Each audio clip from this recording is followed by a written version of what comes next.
Hello, hello. How's it going?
Alright, well, that's a follow. Oh, I got the audio set up properly on this? Not at all. Alright. There we go. Did the background music. We appreciate the follow. We owe you 5 push-ups now.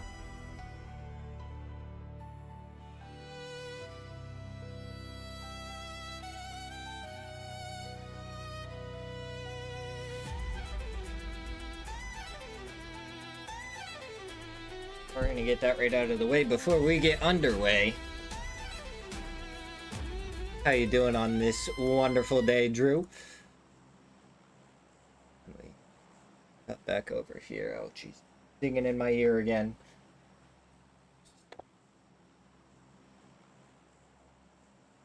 I'm doing pretty good. Right, next thing we gotta check is... Okay, audio is working for this. Perfect! I'm doing pretty good. We're about to get underway, casting these wonderful matches. We got some great teams in the lobby. I'm excited to see what they're gonna do. So it looks like it's Team Liquid that's gonna start off with a quick kill onto Team Quesito. El Picante is the one that falls first this week. Team Quesito, they're a hit or a miss. They have their good games, but they also feel like can fall apart a little bit. See Robert on the team, but I mean, you never really know what these players are going to be doing with their names. I feel like I see them change it around all the time. What brought you by the stream today, Drew?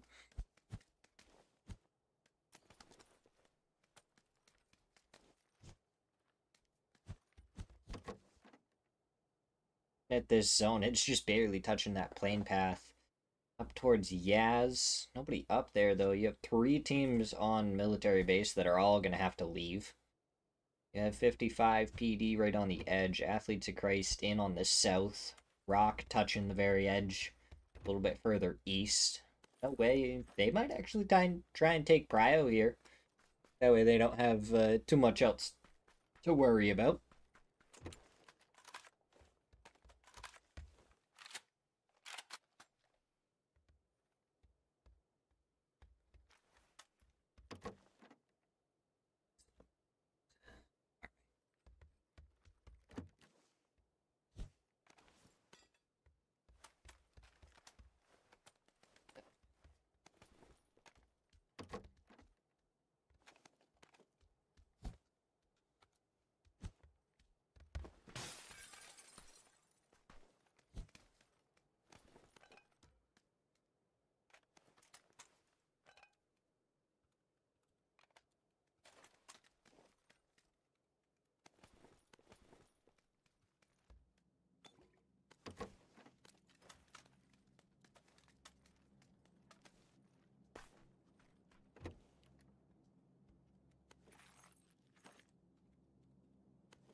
Oh, wow. Okay, so Team Liquid is starting to really hunt down Team Quesito at this point. Anubis has also been taken down.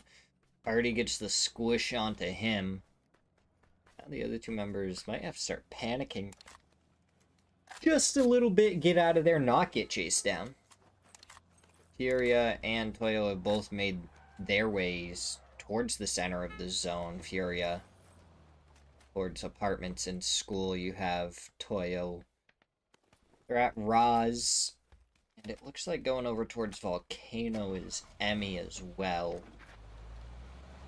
I don't know how far he's going to go. Maybe he has a buggy or something, so he wants to get a better vehicle. He might come back, or he's going to stop right at Volcano. Looks like Volcano is his choice. What would be really fun is if the Athletes of Christ go to heaven again. It's just very fitting. And they still have Prio towards it if they want it. Close to the center of zone, it'd be a good spot for them. They might have to contend with Rock and 55 both moving, though it looks like 55 Gonna be going a little bit more towards the west than anything else. Couple of E-pickups. Dropping Bestia. It looks like they're gonna have 3 players drive, and Pippa may scout some stuff out for them from the air. I mean, you can glide in the air for quite a while. The Wolves are all the way down to the south of Military Island. They have themselves a pickup that they can take, and I imagine all 4 players are going to be taking that rather than trying to drive across one of these bridges. They also could have taken the ferry all the way over to Ferry Pier if they wanted.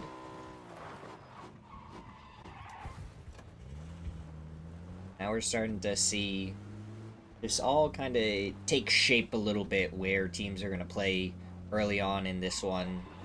Team Quesito, they're probably going to try and keep their heads down. Team Liquid, after doing that, they actually go back to South George Crates. They're going to get fully looted and probably rotate in a little bit later. They already have a couple of kills in this one, so now you're maybe aiming for more placement points or a third party, where you can really start to snowball this into a really strong game number 1.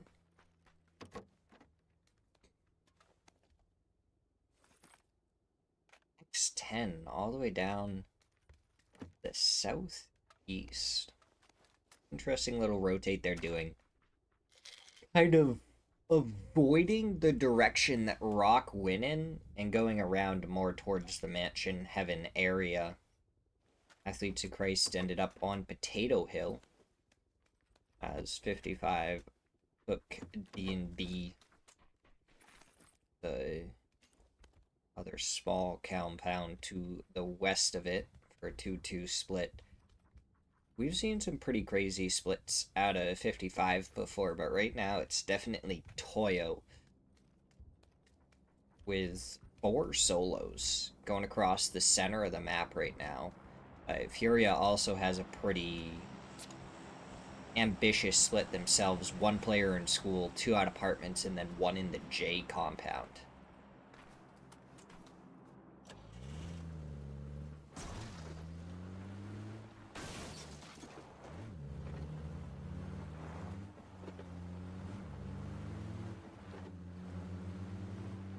What It Takes is now rotating in from Milta.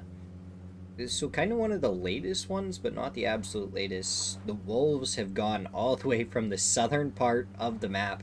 They're going all the way up to the north, probably trying to find a couple of vehicles. Bran going for the drive-by shots onto Sweezy, who's a little bit separated from the other members. That is not a tree you can drive through. Common mistake that people make, and it might just cost him his life. He's a bullet or 2 away from death. His vehicle starting to take a real hammering. Ran further ahead. He might be able to stop up somewhere, and they might be able to hop into the same vehicle together. Much less ideal than they would want. After 4-0, took that quick little stop to fire some bullets their way. They're going to hop right back on the road. Try and get a little bit deeper into this zone before it pops.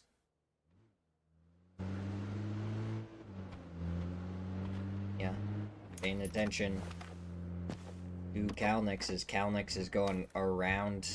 Probably saw Pippa out in the open, honestly. He's just kind of chilling there. Team Liquid, they took their time, and they're going to have a pretty easy time all the way up to the north right now. There's no other teams besides the Wolves on the northern side up the river. And I mean, if we get a hard shift up to the north, it's going to be the Wolves and Team Liquid that are going to be having the best time overall. Still got a little ways to go. 30 seconds.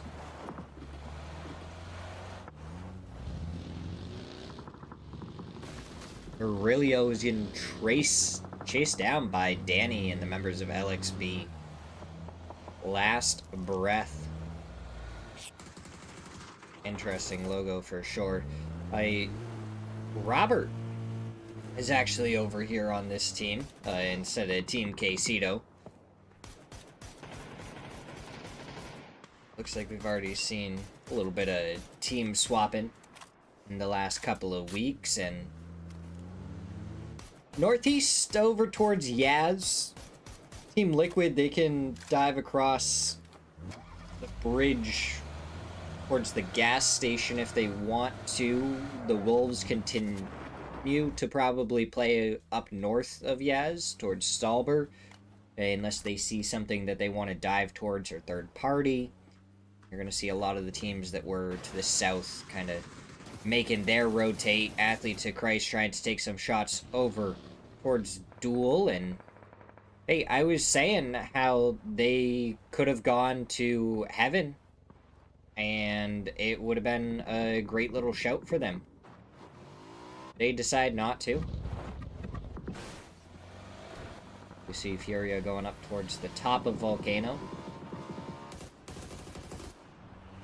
Looks like Fauna ended up getting a knock and flush onto one of the members of Team Quesito, so they're down just one player. Eupherics 10.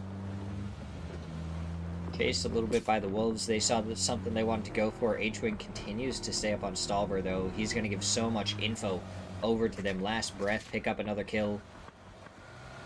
This Duel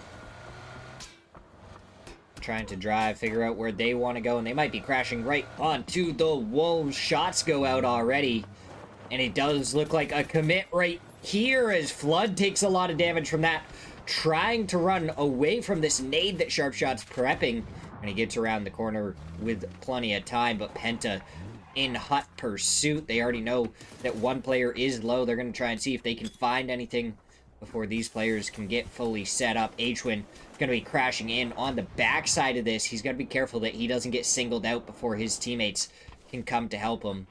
Looks like both Kane and Wooly may want to focus on him first. Oh, look at this little creep. If H-Win plays this right, I mean, he's going to be able to see Kane for free. Yeah, look at that. He probably spotted Kane right up against the wall here. And it's Flood that actually gets the opening knock. So H-Win doesn't even have to do it himself. Sharpshot going for a long nade up onto the roof. Really find anything onto Flood. Sharpshot, he does end up getting the knock onto H-Win. But it's going to be a couple of nades in return from the Wolves. They only find 43 damage. Both of those looked good. I'm surprised they didn't get knock onto Sharpshot there, but now just a stun goes out. This fight's gonna stall a little bit. Problem being, H-Win the one more at risk as Snakers gets the knock onto Sharpshot with that nade. They have the gas can set up right on the staircase. Flood takes a little bit of damage from Bestia. Doesn't really look like the Wolves have anything else for offensive util. Team Liquid have picked a fight with 55. Cowboy gets the knock and the flush onto Gabru with a couple of good nades to follow the shots. Team Liquid, they're going to be centered up with this Phase 3 shift. Duel and Wolves, they have another reason as to why they need to finish this fight even faster than before. Flood, oh, he can see Wooly through the edge of the smoke, and that's going to be a free pickup. Now Vox going to jump down. He's going to be making his way over towards H-Win. They want this res. There's only one player left on Duel. Just going to be Penta. To really just survive for as long as possible. No way they're making a rotate to make sure they're all nice and consolidated. Only playing as a 3-man right now. Only on a knock onto Kawazine. So do Athletes of Christ want to move on to Rock's position here in the dips? They're just gonna use that to do a little bit of damage and stay on the edge of zone for right now. Snakers, he's going to wait for Pippa to stand still, and the covering shots from his teammate. They get the knock. Do they get the flush? Yes. A K9. It can be powerful. get the flushes, but if you miss just one shot all of a sudden, it's not going to do anything for you. Penta, he has a P90, so he can still do heavy damage onto the Wolves. You're going to have to make sure that they push together. It looks like Hwin and Vox are going to be pushing from below. Blood and Snakers from above. Oh, Penta is actually going to be able to take over the gas can that's right on these stairs. These players are going to start pushing forward, though. Penta steps out and Snakers just lays into him. Down goes Duel. Second team eliminated after Team Quesito in the first match of the first week of series number 10.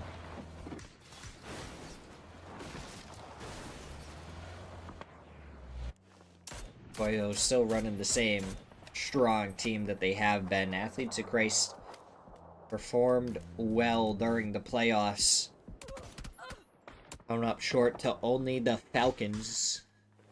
The team that we were hoping was going to be here this week, but still has not decided to take part in the Super League.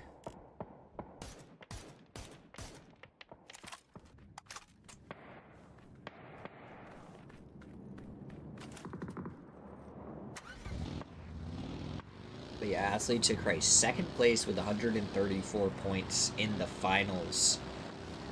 Team Liquid got third, Falcons in first, and it's really those teams that get second or third. If Athletes of Christ or Team Liquid get second or third again in the next playoff or the next finals, that's who we're probably going to see going into the next LAN event. Or is it a LAN event? The next PGS, what would happen? 4-0. Finally get annihilated by Last Breath. Capitan, he was just digging a hole. This man's just digging a hole, but Rock wasn't about it. They get the nade onto him, get the knock. They see Emmy over here. He's singled out. If that's a good nade, does a lot of damage. Doesn't find the knock. This follow-up from Kawazine, though, should be good enough to get the knock. It's not. Hopefully his teammates is better. There we go. RBN does get it. Athletes of Christ, they're real interested in this. As soon as Rock ends up taking a knock, it's going to be all hands on deck for both Toyo and Athletes of Christ, but might have come over here just a little bit too early, but the nade from Tony takes down Kawazine. Sparking trying to send one in return. Get a bit of covering fire, but it is Tony with a follow-up onto RBN, and now Rock are the ones that are suffering. Can Toyo pop their heads over the other side and try and get something out of this? Santasco down to 5 health. Sparking still looking strong. Util grabbed here. Does finally take some damage. Has a couple of nades that he can throw in return now. See if he's going to be able to find anything. He wants to retreat to his vehicle. So now we have 3 different teams. 1 in each dip right now. Toyo, they want to get the res onto Emmy.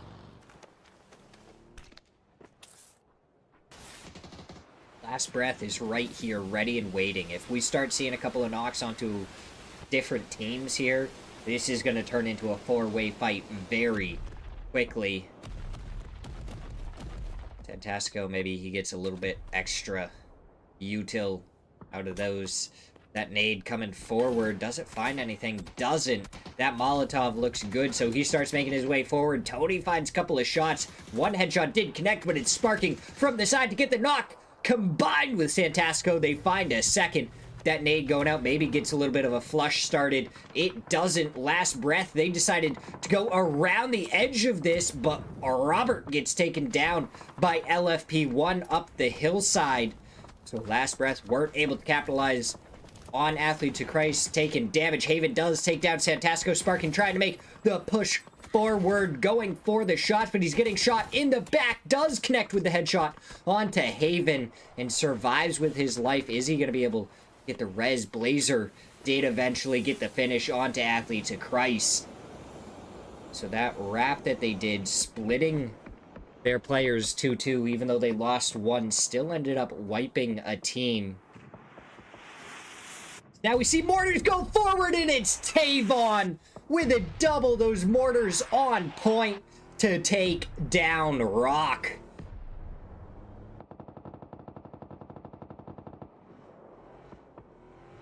All of a sudden, Last Breath has a real opportunity to go into one of those dips if they want to. With two open, you might want to get there before Bestia sends it. You have to be aware that 55 has that lined up perfectly with the mortars. Bestia, they're gonna see all of these crates and everything and be like, oh my goodness, this is wonderful that no one's here. What happened for this to be the case? No way, trying to get some shots over towards 55. Slabby did knock Tavon before they could make it over here to the forest. What it takes, also pulling up the crack, gets the opening knock before Sneak Attack gets the trade. Glock gonna be throwing the nade forward, going for the shots. And the nade does land. What it takes gets eliminated by 55 PD from the grave. Sneak Attack gets one back on Gabru, but they should be able to get the reses onto the team perfectly fine. Be back up to a 3-man. Just losing that one player in rotation.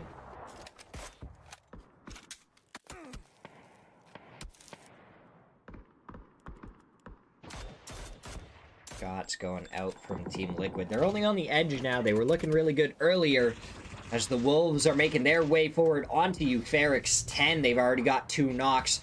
Flood getting ready to make his way forward. He's got that FAMAS. Around the corner comes Obby, and down he goes. Snakers just needs to connect with a single bullet, but it's the blue zone that takes him down. Snakers, he has a blue zone bag, so he'll be able to survive for a little while longer. Blazer did get taken down, so Danny just trying to come through. Vehicle gets blown up right next to him, and Vinny gets the knock. Alirv, with the covering fire, was able to take down at least one Frogman. He wants to go for this res, but I don't know if there's enough time before this blue zone makes it. I think it's just going to be a re-knock immediately onto his teammate.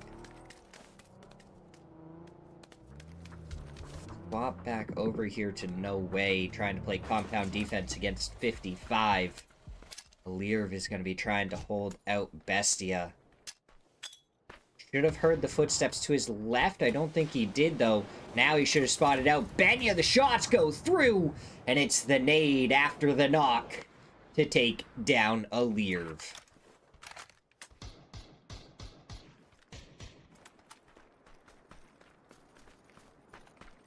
As it looks like Capitan has really put some work in, digging a hole out here. Those mortars doesn't look like they're coming over towards Toyo. They're actually going towards 55.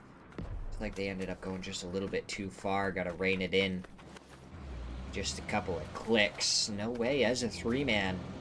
Up into 7th place. They only have a kill, but they still have some hard cover. Team Liquid are taking more towards the center of this zone as 55 end up going down to the blue.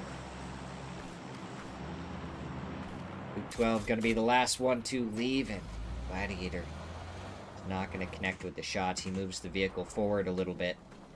Make sure that he doesn't have to take any blue zone damage later on. They do have to move into the next zone. Toyo still fully spotted out by No Way. Trick! How you doing? You playing in any scrims or anything today?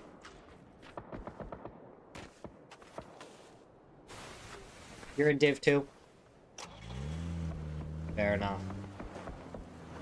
Troller's been really busy lately, so I haven't had a co-caster for a little while.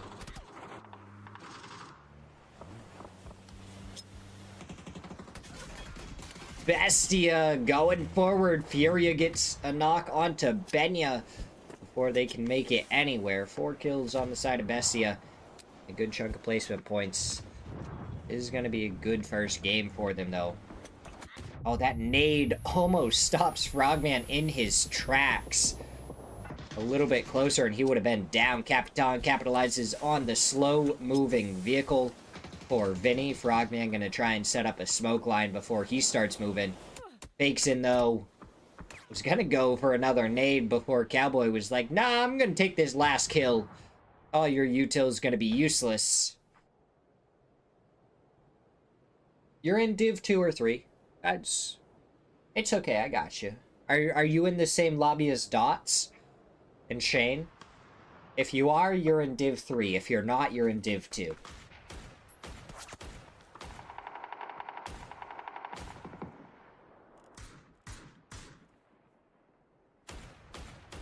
Four teams is what we have left here. Team Liquid, Toyo, Furia, and No Way. So, I mean, 3 pro teams and No Way, a team that I think just has good things going for them. They just need to stick together, get used to each other, and really just do what they can. I mean, he's got that hybrid scope. I think that's the first one I've seen. I don't know about you guys or how you feel about the hybrid. I don't do a lot of 4x sprays or anything. So I tend to just use it as a placeholder for either a red dot or a 4x until I can find something better for whatever gun I'm using it for. Slabby, you gotta hit those shots. Fakeson's just sitting there out in the open. Emmy goes down. Capitan should be the next to follow, but he gets behind a hay bale. It's just a shooting gallery for No Way onto Toyo. Slabby. That's probably the reason right there why this team hasn't been able to sign with anyone yet.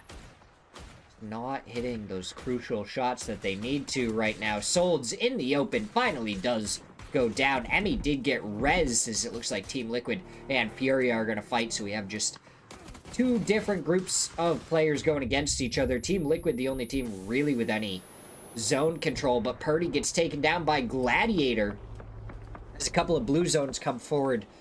Fortunately, just 5 meters shy. It's Toyo, they're making their way right onto No Way, and Gladiator, I know he was trying to keep those other teams low. With his teammates getting pushed like this, he may need to refocus his attention. Cowboy getting a knock onto 2 players elsewhere. Capitan, he doesn't have a helmet, so it's only going to be a single headshot to take him down, and the shots go out. Slabby takes down 1 before Capitan gets the trade. Gladiator hits the headshot onto Capitan as we swap over to the Team Liquid and Furia fight. Fakeson did take down Gladiator. The faster you can take care of Draft King, the better the position you're going to be in, but you send Luke 12 to pay attention to Toyo. Just so long you can take down Draft King cleanly. I think it should be a pretty easy match for Team Liquid to win. 7 kills so far, 6 for Cowboy. He has that Groza, only 24 bullets left. Capitan does get flushed out by Luke 12. Cowboy pushes forward, takes down Draft King. 2 players on Toyo, up against the 4-man of Team Liquid. Are they going to be able to pull something off?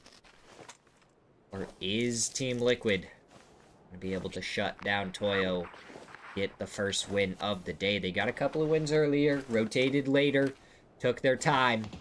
I said it was going to set them up well, and Luke 12 getting that knock onto Fakeson means that it's all on to Emmy. Maybe thinking that Emmy is a little bit farther. Did Purdy spot him out? Yes, he did. Shots go out, and down he goes. Team Liquid, 11 kills in the chicken dinner in game number 1. They are showing that they want to do better than 3rd place in this next playoffs and finals set. They want to show they want to get the win and take it all home. We're going to go to a quick break as we get ready for match number 2.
I'll have a drink.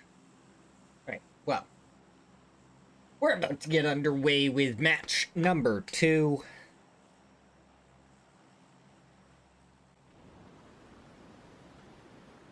We're gonna have to run downstairs really quick to get myself a drink.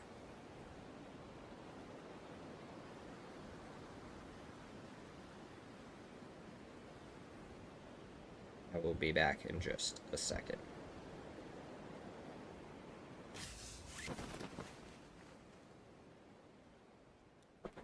Hopefully nothing crazy happens while I sprint downstairs. Sprint right back.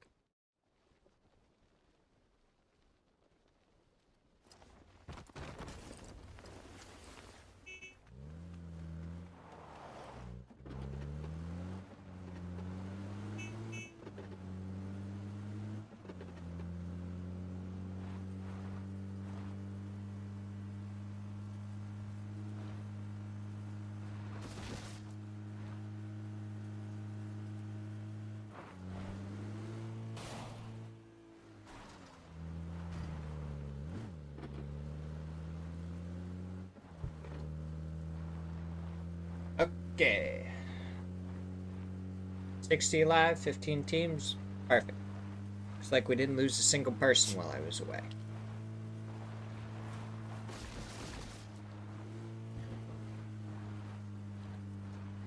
I was wondering why my mouth felt so dry for a second, but because I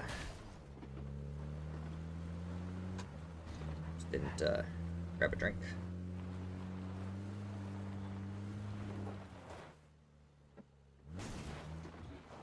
All right.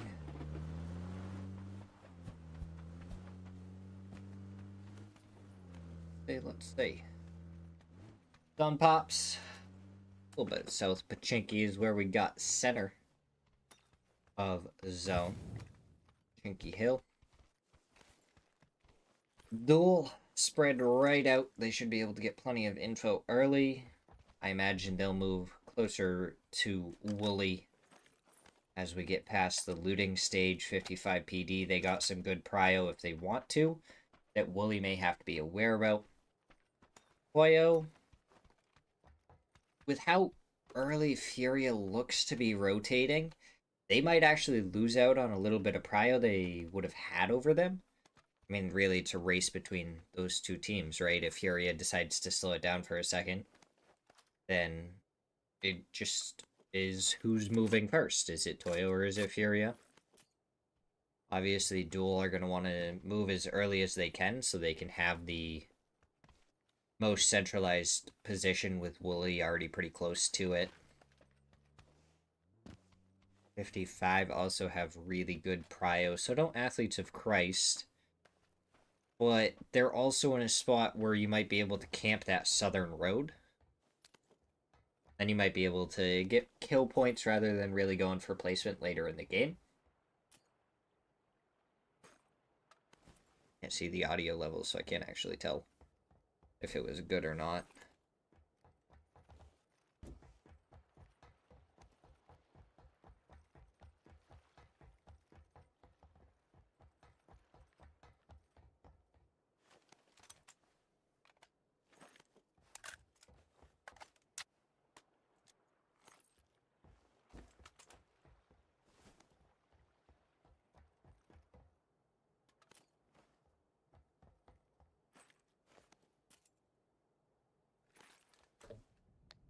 Now we've just slowed right down.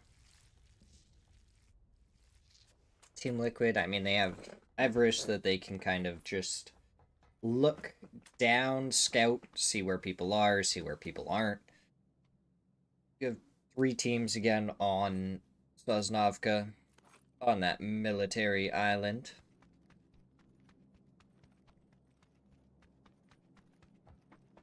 But it doesn't look like too many teams are rotating early on. I mean, we're 5 minutes into this, and 55 PD and Duel, I think, are the only 2 teams that have actually, like, fully left their looting area and consolidated somewhere already. Or nothing is in rotation, so isn't Team Liquid. Rock is still taking their time with like one player going forward.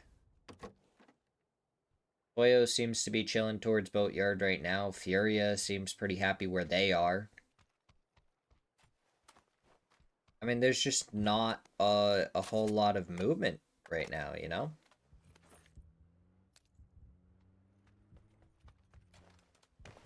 It's everyone just taking their time. Seeing what they can see and capitalize maybe later on. I think we're going to have a pretty slow early game here where we're going to get pretty busy that second and third zone, depending on what kind of shifts we see. So, I mean, if it goes down to the southwest here, I feel like we don't see as much movement as we would see if it went to like the northeast or the southeast. But we also don't know where Bestia or Euphorix 10 are going to be going.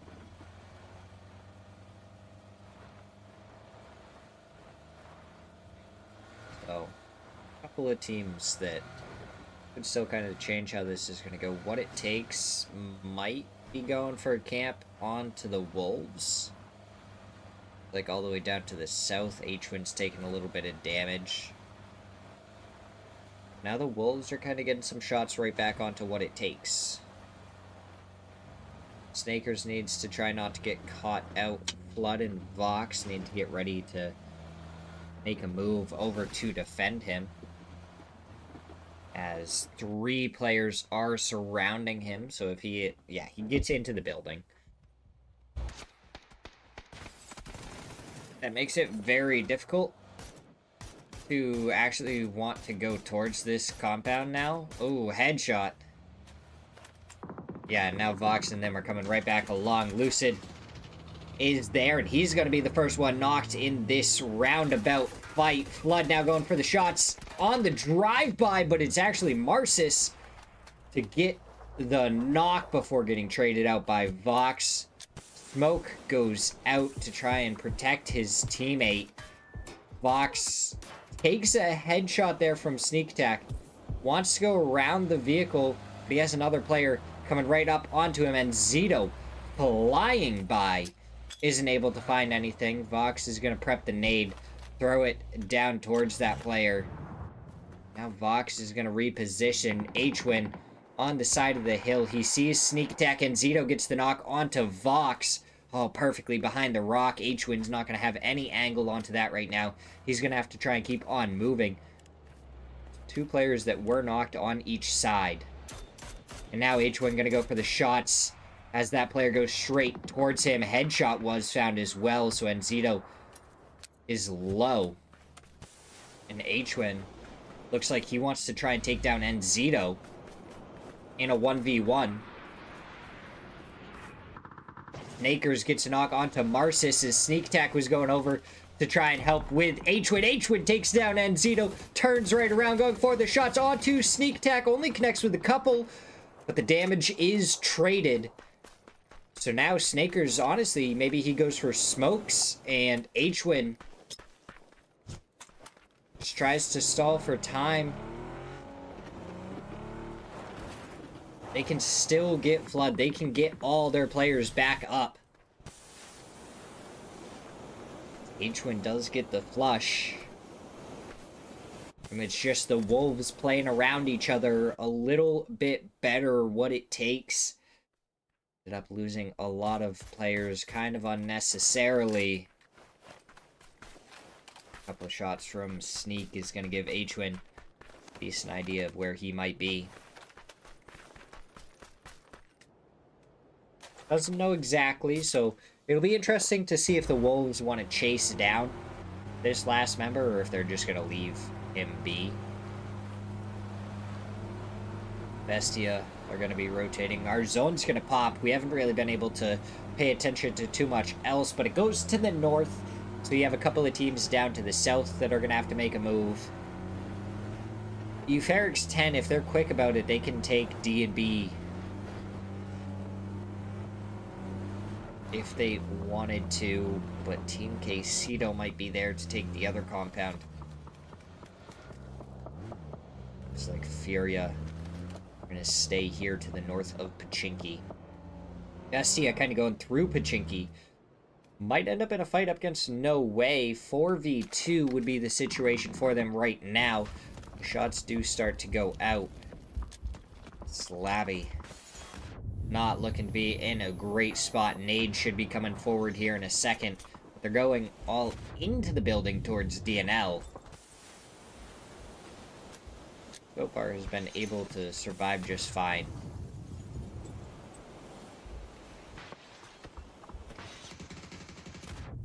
Slabby may more want to play the dips rather than anything else. That nade towards Benya only finds 11 damage.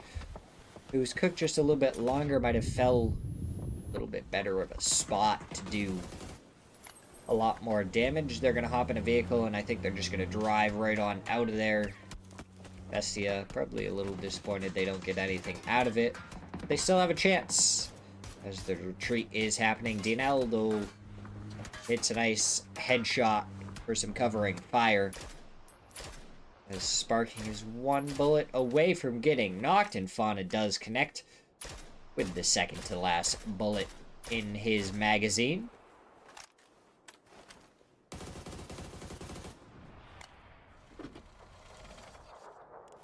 Now Zine should be able to give plenty of covering fire over towards him, though, and Rock should have no problem getting back up to a 4-man. They're right next to a compound. Hopefully they'll be able to get a fresh helmet for their teammate as well. We have a lot of people right towards Pachinki already for this one, though. Bestia, Furia, duel. Toyo is just outside. No Way is over in the Prios to the east. You have Team Quesito and Euphorix 10 up towards the north. Team Liquid a little bit further out towards the Chopsticks. The Wolves still not in zone yet. Like, I don't remember if they ended up taking down the last player, or if they're just kind of camping out there, trying to wait for a res station to go off, pick up the last kill.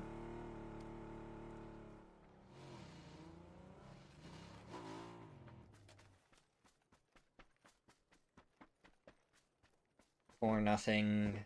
They are still bridge camping. What it takes. Sneak attack is still alive. I don't know if the chips are still there, so he's going to go for the res onto his teammates in a second. We are about to go to the next phase. 4-0 in the Wolves are definitely going to be on the move, as that is a pull and a half. Look at Team Liquid.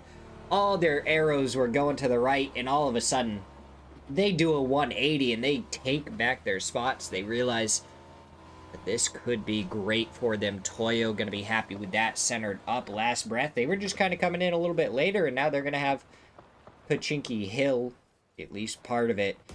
55 go up the other side. They should be pretty happy with the high ground that they'll be able to acquire. 4x spray going out from Sharpshot, takes down one before he gets lit up by Toyo. Dyslexia, appreciate the raid. How you doing on this wonderful day? How is everyone else that's coming along with her? Draft King. On those shots onto Benya. If he stands in that window for just a little bit too long, he'll be going down pretty quickly. Biel gonna be feeling the pressure from No Way. He takes down one, going for the shots onto the second. Doesn't find anything yet. A little bit of covering util usage from his teammates, and he finds a second onto Gladiator. Make sure to confirm his kill. Tries to step up and over, but it's Draft King with the drive-by before Sold for Toyo picks up the last player on No Way. And it's only going to be a res onto Zakraken that Furia has to worry about, and they'll be able to stay up as a 4-man. What are you having for dinner?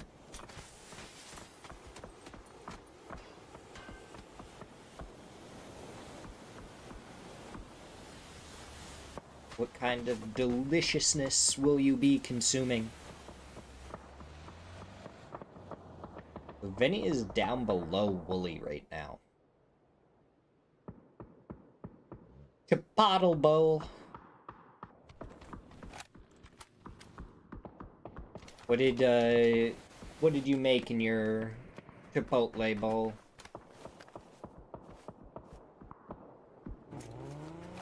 Ooh, I saw a mortar over there on X10. My goodness. We have 1, 2, 3, 4, 5 teams. Cowboy just wiped out the entirety of Team Quesito as Tony got a drive-by onto Moo. I don't know what happened there for Team Quesito, but I think they made the wrong call going towards that boy. All of a sudden, Duel may have the best spot in zone. 55 PD is going to have the high ground. Toyo is going to be on the edge along with Team Liquid. We're going to be kind of sucked down the hill. Might face a little bit of adversity from last breath. Nachos, meat and cheese. I mean, do you have some chips to go along with it to make it nachos? Instead of eating it and, like, dirtying a fork or anything, just grab some chips. Nom nom nom.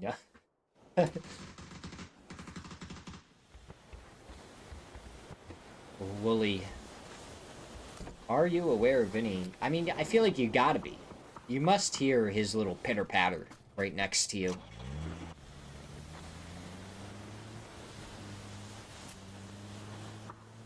I feel like Dream 1 didn't make it into this lobby, and they're in Lobby 2 because they just weren't informed in time that they were supposed to be in Lobby 1.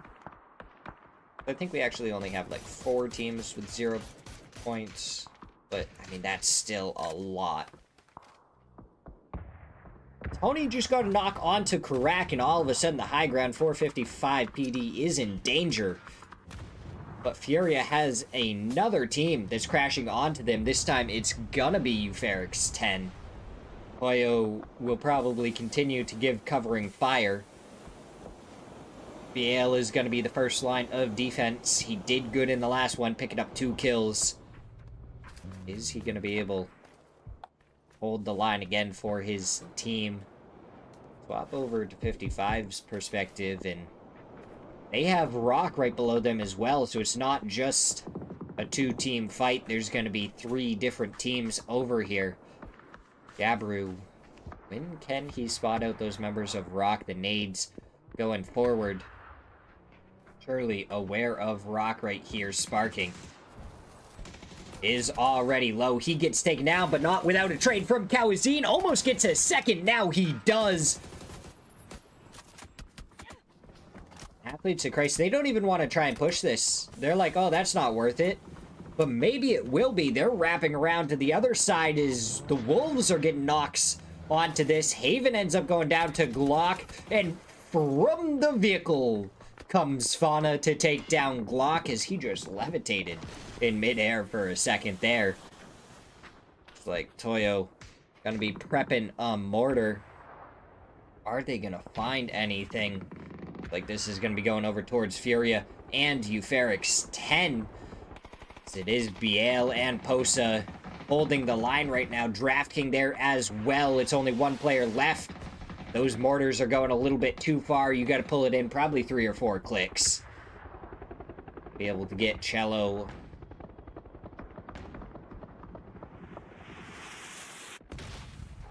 A little bit further left, and you have it. Furia. They even want to stick around. They do have the players still over here, but it's the shots from Cello going out. He does find Posa. Cholo, sorry. My bad. Before going down to the blue zone. So Furia won't even get the points out of it. Athletes of Christ, they've taken down 4-0 as well, as they made their way over here. And now it's going to be Athletes of Christ fighting up against the Copenhagen Wolves for the top of this hill. Last Breath, though, getting some shots into the backside, and it's Haven that goes down to that. But the Athletes of Christ, they already got 7 kills, LFP1 and Fauna. Dealing with the util usage of the Wolves right now, nothing connecting. The shots go out, but he already sees players further up. Still going for the shots onto Flood. Takes down one, takes down a second. And now it's going to be Snakers and Vox as Vox finds that nade. LFP1 trying to go down and around, getting a little bit of a wrap onto the Wolves. Maybe trying to prevent any reses from coming through, but Fauna gets flushed out by RBN. The Snake on the hill, stabbing these players in the back. Cartoons, I'm glad I can make you feel that way. Nothing makes me happier than making you happy. In every way possible. Looks like Duel gonna be fighting up against Furia for this dip, but Toyo is right around this area as well. Penta's not gonna be able to help Kane at all. So it's just gonna be a straight up 1v4. Kane just doing whatever he can. Stunned to all oblivion as the Kraken takes him down. So glad to hear you say that, Cartoons. I will continue to try and make your week for as much as possible. Nading the shack, Toyo has confirmed that nobody is in it. Just gonna be Penta inside that house. Frogman going down to Cowboy from the hillside, and now it's just Vinny. Honestly, I feel like laying down is not the solution, as Cowboy just continues his domination. 7 kills in the first match, and he's already up to 5 in this one. And he is settling in nice on Team Liquid. And just trying to tip-tap around, installs the folded shield so he can try and hold against the push from Toyo. He's in a 1v4 with the members of Team Liquid shooting him in the back. 1 smoke and a stun. That's all he's got for defense, and I don't think he has any sort of gas can to really light the way either. Looks like he's gonna redirect that folded shield. The push should be coming out here, and it's a Panzer. There's just absolutely nothing he could have done against that. The gas can would have been his best option, but unfortunately, he just didn't have one. Fury is going to take this opportunity, though, to get here as quickly as possible, and it's just going to be a straight 4v4 fight, but Emmy opens it up with a nade. This Posa did make it in to the bathroom. Or Sold found a knock onto the Kraken Draft King. And hit by a Molotov, it looks like. Oh, he repositions. I think he would have had time. And that's a knock from Posa. Capitan with the nade takes down 1, but Posa finds a second before he gets taken down by Capitan. He should be able to get the res on to Emmy easy enough, and that's going to still be a 3-man up for Toyo. 5 teams, 15 players left. Still have that solo for Rock, the 4-man of Last Breath, who decided to give up this hillside and play more for placement points rather than kills. Which, I mean, isn't a bad thing. Placement points are going to be able to keep you in Division 1, but it might make you struggle a little bit to get towards the top of the leaderboard.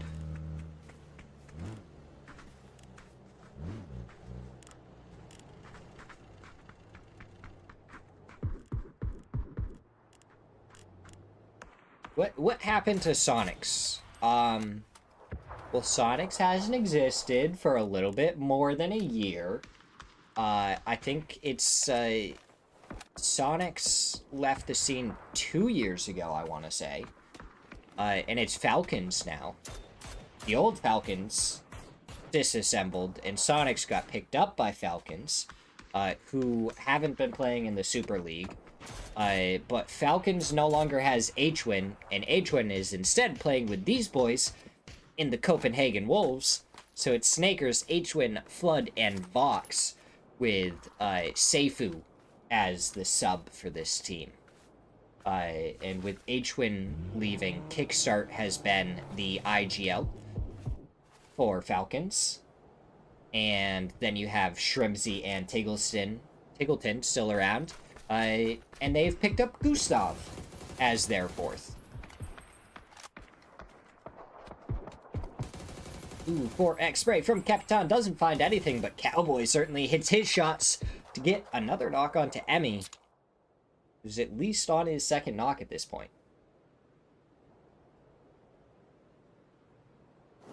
And then you have Team Liquid, who last year had Sparking, but Sparking went over to Rock, and they now have Cowboy. We have Alo, Purdy, Cowboy, and Luke 12. It is all third person now. Because Cowboy, he's hitting his shot, so he's just decided that he's just going to take space and rush right into the face of Toyo, as the Wolves are just going to prevent Last Breath from getting up on top of this hill. Nade does come out, almost gets the knock onto Vox, but it's Flood from the side with the M249 to take down 2. Cowboy is absolutely insane right now, Shroomy Shroom, so I feel like it's a good person to love. He did get taken down by Emmy, but I mean, what, 12 kills in the first 2 matches? Team Liquid with another top 4. This time we have Copenhagen Wolves, Toyo, and Rock up here. Flood, it's the flush, or the finish onto RBN after he got the knock onto Vox. So Flood might want to go for the res pretty quickly, but he gets taken down by Luke 12. Snakers to follow as Purdy finishes it up with the final shot. So now it's just a straight up 3v3 Team Liquid versus Toyo. But I mean, before Copenhagen Wolves went down right there, they had 13 kills. That's insane.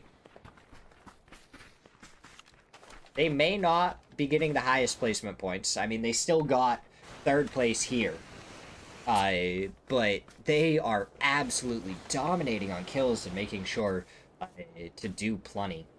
No, Hwin left, and I cannot tell you the exact reason. I can only tell you what I have heard from other people.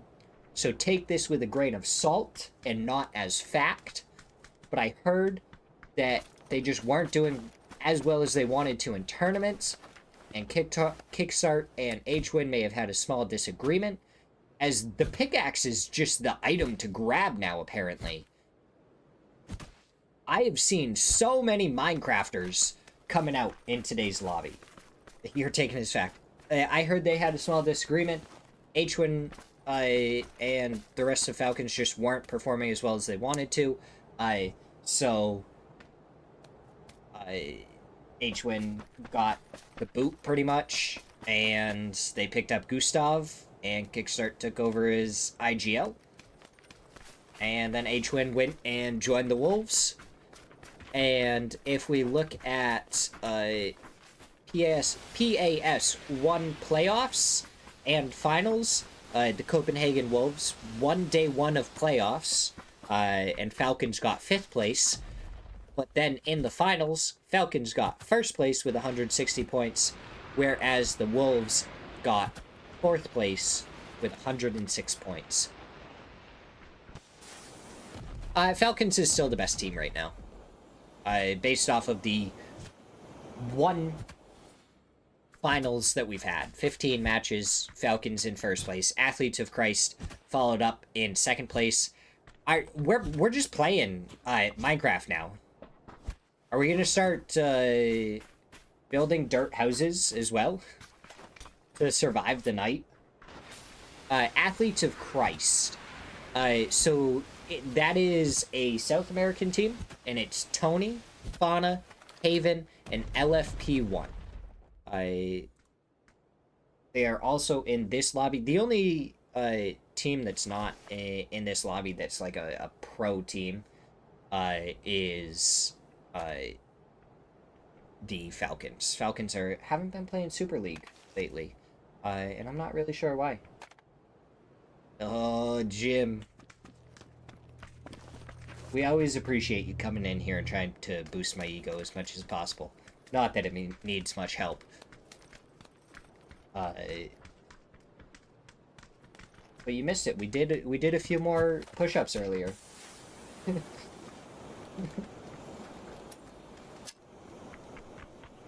I love it every time you come in here, Jim. Makes me happy every single time I see your name, and I don't even have to read the message. I already know that I'm gonna start smiling and blushing from it. But third place team right now is Team Liquid, who are in first place of this lobby right now, as these players just continue to play Minecraft. We're digging trenches. Isn't there a actual like World War II game where you sit here and dig trenches? I can't remember what it's called. I saw it not too long ago. Right, but I feel like that's what we're playing right now.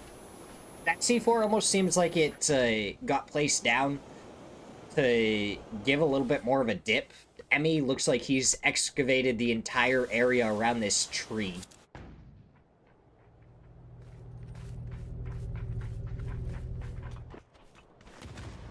Oh, Luke, 12 with a double! And all of a sudden, it's an Emmy 1v3 situation, and he has a vehicle rolling right towards him. He's got to avoid it, and he's just going to go down to the blue zone because there's no hope for him. With the vehicle and everything in the way. It's all Luke, 12. After Cowboy had done so much in that match, Luke 12 steals the limelight with a double right at the end. The only time I think I would ever end up working out in a gym is if I could end up, well, I mean, there's two scenarios with working out in a gym, right? Obviously there's one of them.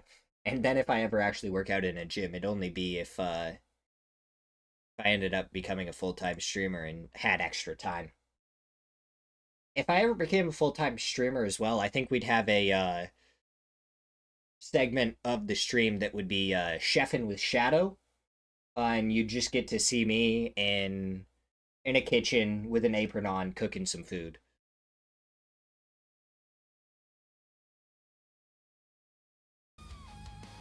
We're gonna go to a quick break as we get ready for match number 3.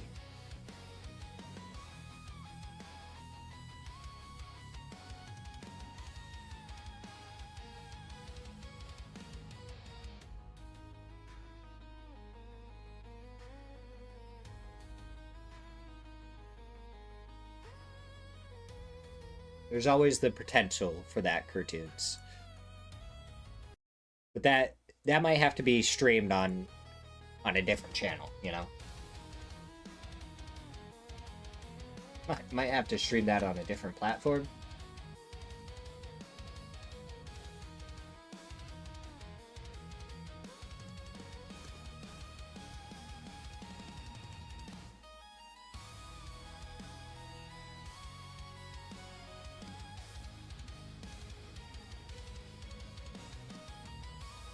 Well, the problem with that, cartoons, is I think Jim wants to be a part of it too.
right, here we go.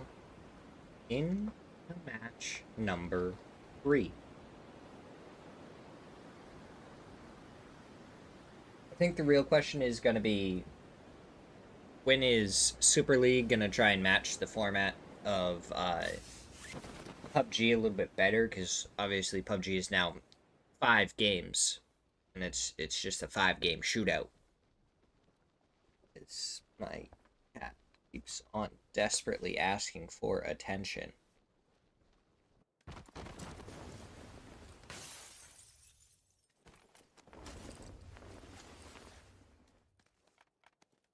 Is this what you wanted, or are you just... Yeah, you're just trying to bite my hand.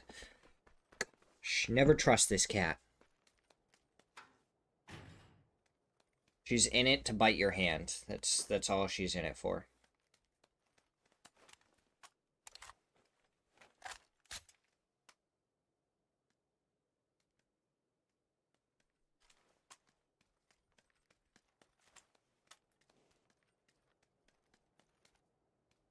We had 2 teams drop over in Kang Nuang, but it doesn't look like we're going to have any quick fighting. Enya kind of chasing down 55 a little bit. He might be trying to get some kills onto them. He doesn't even have a gun or anything. He just kind of was driving at them. Maybe Frogman had the vehicle, and if he could have caught up, it would have been worth it, but not going to happen. And we have a zone that everyone should be very used to. In this lobby, I feel like we see it all the time. It seems to be a relatively common one. So now it's just all going to be about how these players can play it. Who's going to find the spot that ends up being the winner? Can you Ferrix 10 turn around their little bit of a slow start? Where did you Ferrix 10 end up? They did end up in last place among the 16 teams that made it to the finals. Duel got 11th place with 55 PD, 55 esports, getting 10th place.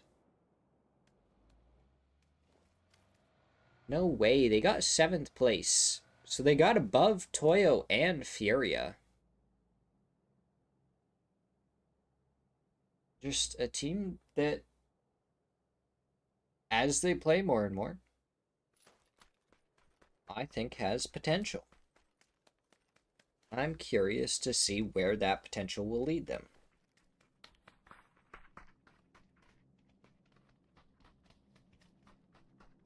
Illmatic.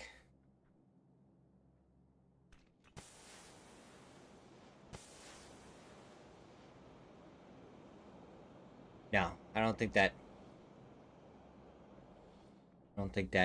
rings a bell for me. I know you said it was your friend, but I was like, do I know this person maybe?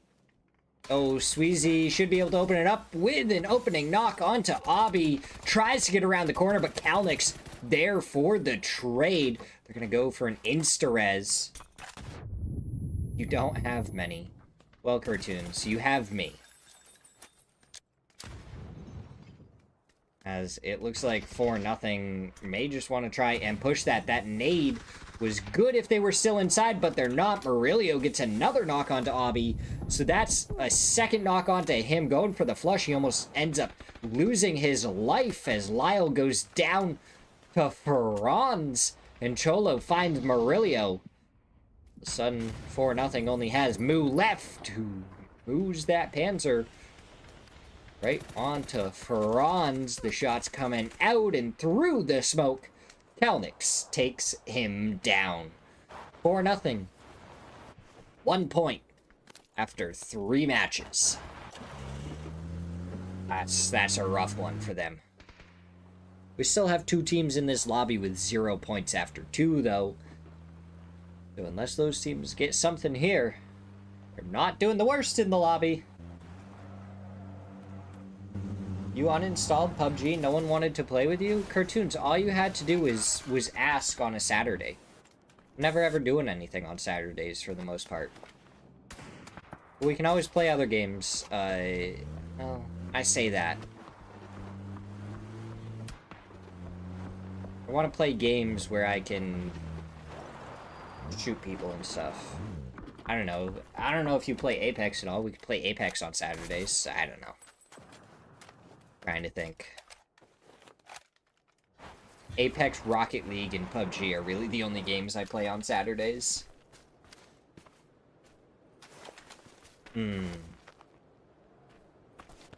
Well, cartoons. Would your partner be down to do couples night where we play some party games and stuff potentially on Friday nights? Right now I'm doing it with Cap and the Capitalist and his wife.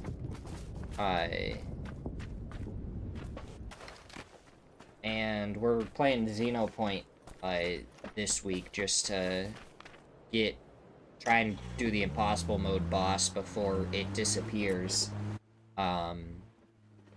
But after that, we're gonna maybe play games like Peak and RV there yet, maybe even some Jackbox games and stuff. She only plays Sims 4 and GTA. But, like, are you telling me that she wouldn't even play, like, Jackbox games or something? Yeah. I'm talking, like, real party games, not any, like, hardcore games or anything.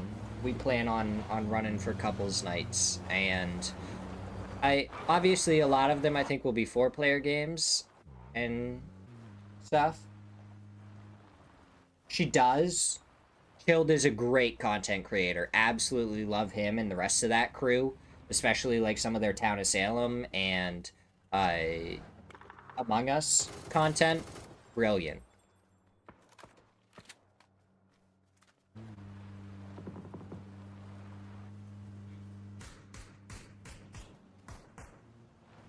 Ooh, it looks like Last Breath want to pull right up onto this. Kalnick's trying to leave. Danny wasn't able to go for the shots immediately because his vehicle ended up getting in the way.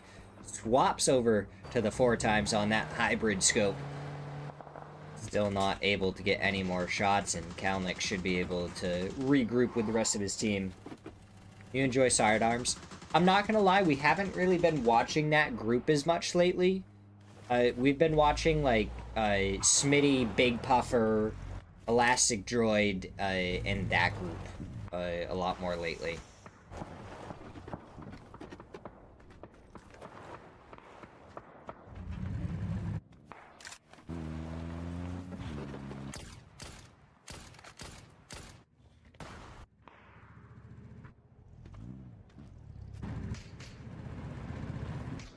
Rock with their BRDM might try and bully the members of Toyo here a little bit. Obviously want to keep the BRDM healthy. Yeah. Listen, it kind of sounds like we just swapped YouTube views. Oh, RBN. That little jump right there got you killed.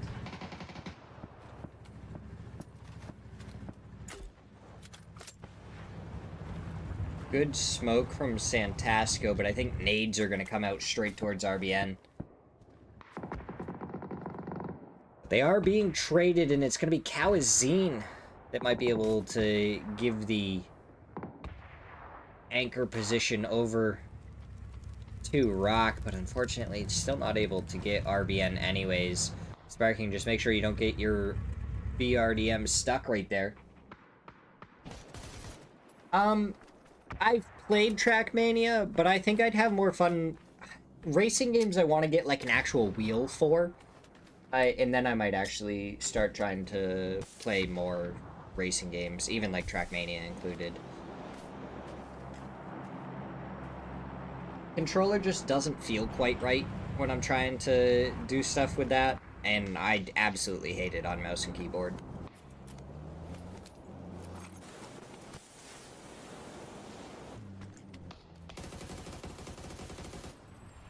Oh my god, the 3x from Santastico.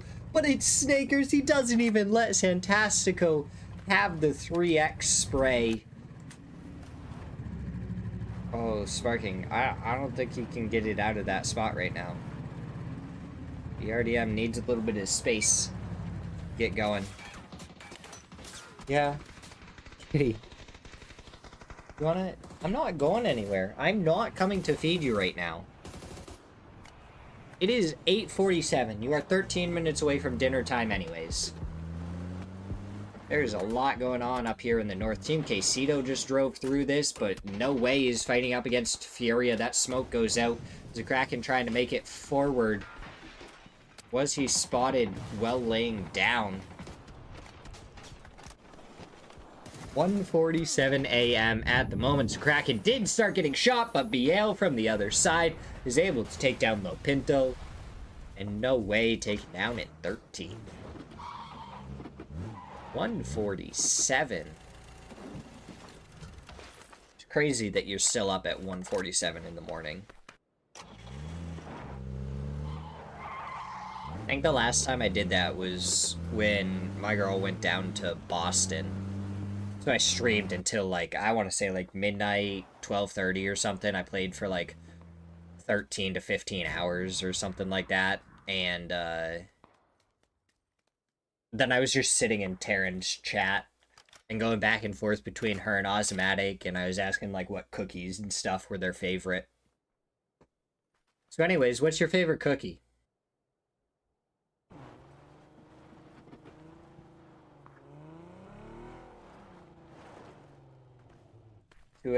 Yeah, I mean, I have to work at 7:45 a.m., so I can't quite do that.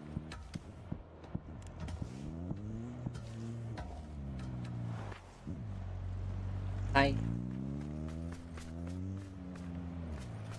Here, you can come sit in my lap and snuggle.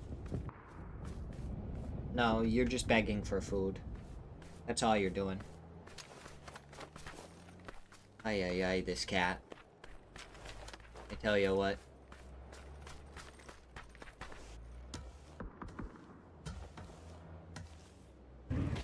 I can respect your choice, but I also can't believe you don't have a favorite cookie.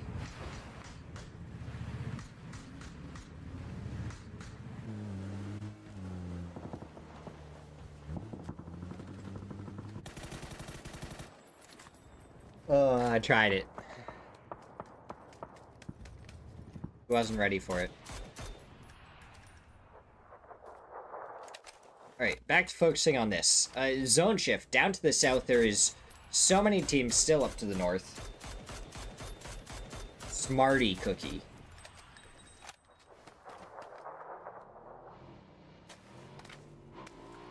Yeah. Pumpkin chocolate chip, molasses, and snickerdoodle.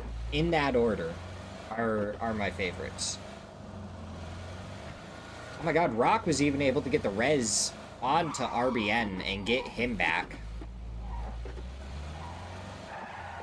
But I don't know where RBN's going to be able to go. Oh, Team Liquid are leaving a compound. If he saw that, he can backfill that compound.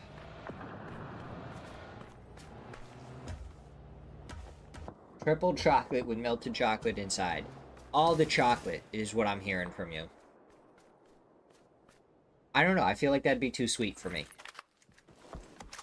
I like desserts and stuff quite a bit. Gluck, you shot your barrel earlier. No, I read that part. I just, like... I eat a lot of food. Okay, so pickaxe is chosen over hands now, it looks like.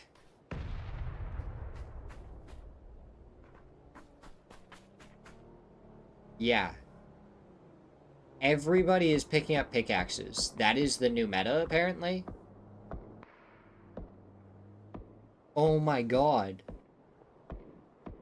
Pickaxes became meta because of third person. They dig themselves a hole, and then they can lay down in it. Nobody can see them, and they can look over the hole. I mean, a mortar's gonna get the job done better than the pickaxe, is what I would say. Oh, that nade, it almost bounced off the fence the right way. That one goes through the slot and lands right on Purdy. That one for the flush. So it can go about as deep as Alo just made it. So enough for you to lay down in it. This is gonna favor... This meta, I think, is gonna favor the teams that are better with util, as Obby takes down Frogman to 3 gear. The MG3 definitely helping out a little bit there.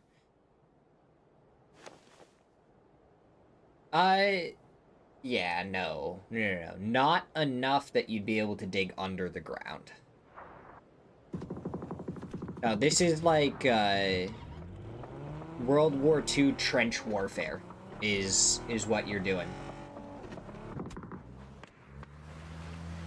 You are digging trenches, except you have automatic guns that are really good.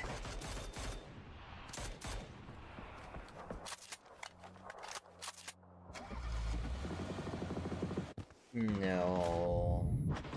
No. Alnix takes down Vinny.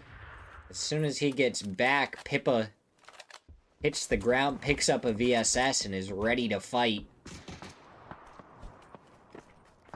Nades and util going out from the Wolves towards Toyo, but the nades in return do confirm the kill onto Flood.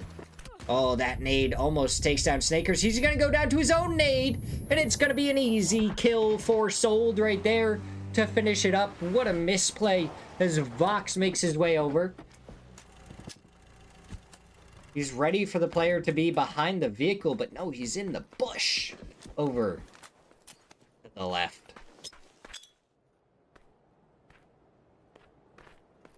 He isn't ready for it. That nade, I'm gonna give him the info of where the heck did he go. Only one spot he could have gone. That nade does a lot of damage, gets rid of the shrubbery, and Sold is just gonna go down to the blue zone instead. Vox isn't even gonna get the point for it. Might be able to grab the chips and try and go for a res, though. I don't know what kind of gear he'd be able to come back to.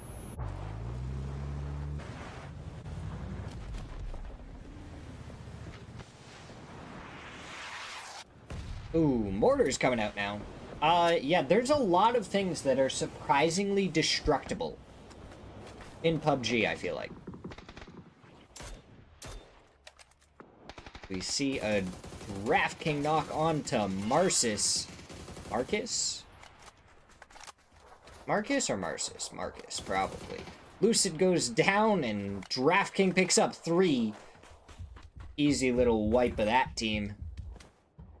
And what it takes, one of the teams that I feel like really could do well is just not. And H-Win just doesn't connect with the shot onto Sparking. Vox, his vehicle about to blow up. He's going to stop here, and Kraken's going to pick up the kill. Wolves didn't really have a lot going for them. This northern side of the zone is very over-congested compared to the south, though. There was so many teams in the blue zone up here as well. Howzine is going to get back down, so Rock did get their res off. But Furia might be able to just kind of wipe them out here. It's still so funny to me that the pickaxe has just completely taken over the meta from the pan.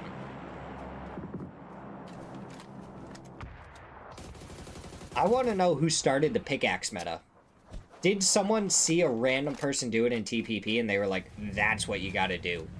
Or was it something else? Sparking. No, you...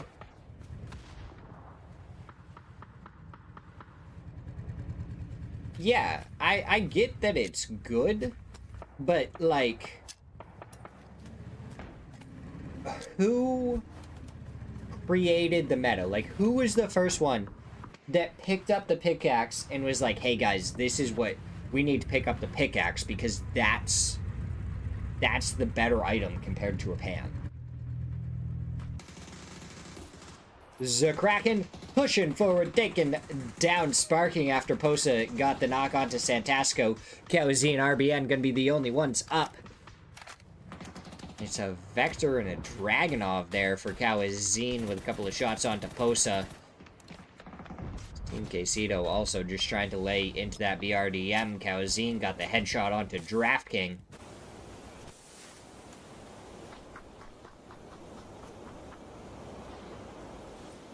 And then my other question with that trick is, would the pickaxe be as good in first person? Oh, Posa takes down Kawazine. Yeah, see, that's the whole thing. I was like, it has to do with third person.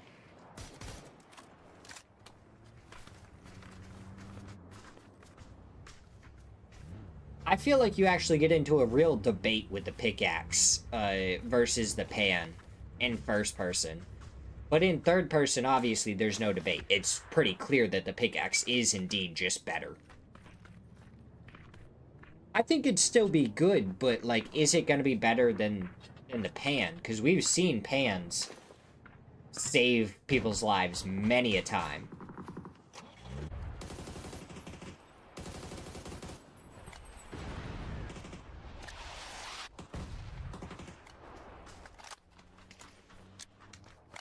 Ooh, good nade from Posa there. Finishes off RBN.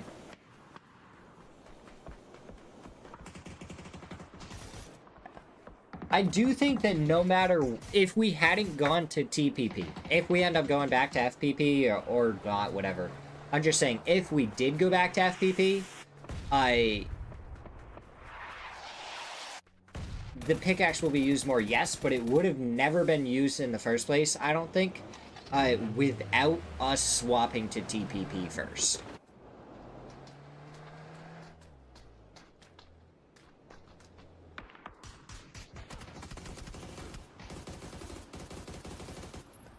There we go, Fauna going down to Kane after he found a Panzer onto the teammate. As more mortars continue to come out. Yes. Very much two different play styles. Who is gonna be the best Minecraft player? I'm just saying. If there's any Minecraft Hunger Games players, they might be able to come over to PUBG now and do pretty decent. Might be their next calling.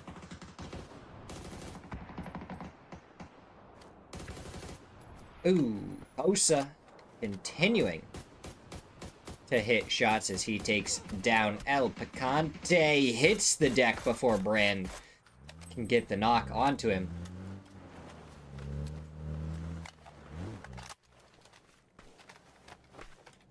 Yeah, I mean,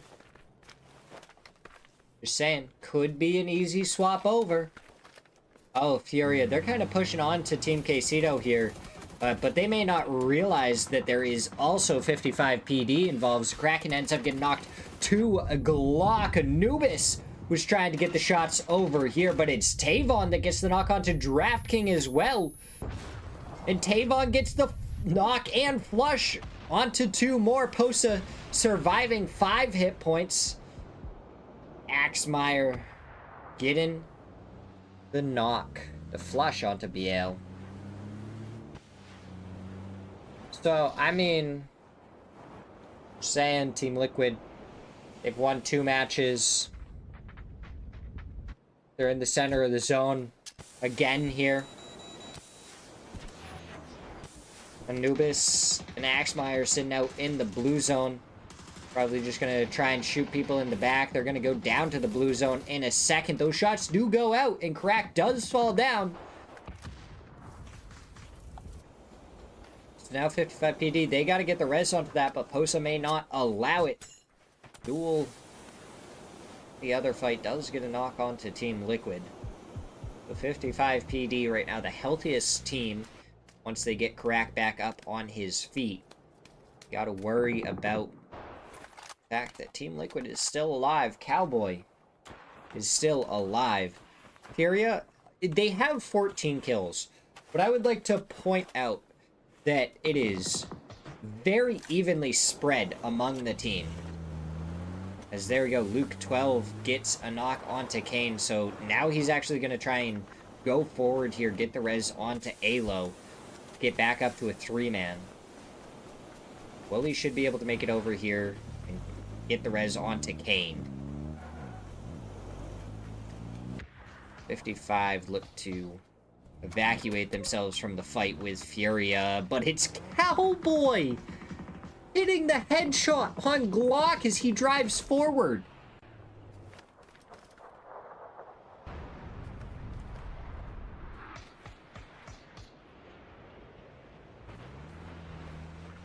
I don't even know what you're supposed to do, Cowboy. He's gonna... Nope, he couldn't. It is interesting to figure out the places that you can and can't dig, I feel like. Cowboy trying to go for the shots. He was about to go for the reload, but now he's just going to go for the shots instead on 255, but he's not hitting them. The Coop a little bit faster than the US, but 55 are just going straight into duel, and this could give the win right over to Team Liquid. Furia might be able to roll up on the backside of this. Kane gets the knock onto Tavon. One player left, 455. Can he find anything onto Duel before he goes down?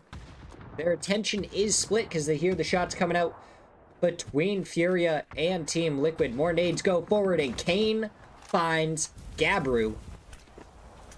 It's Team Liquid.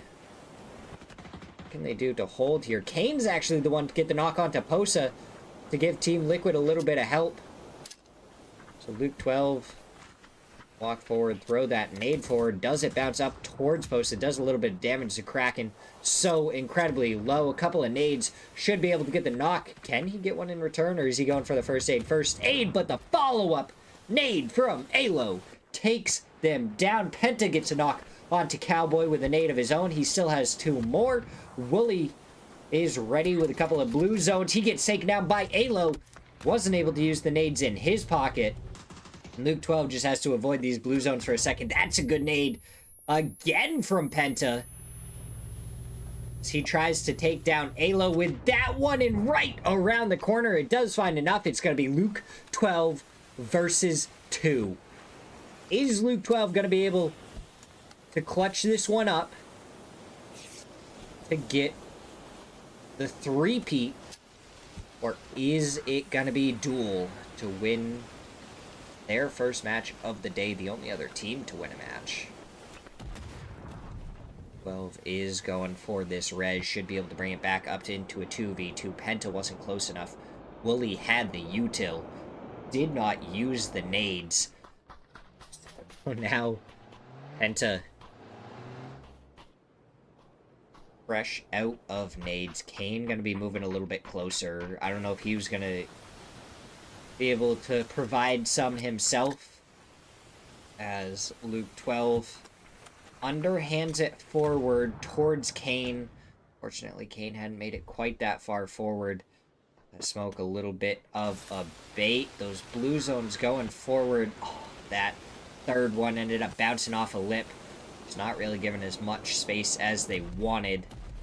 I think Team Liquid are a little bit closer to center here.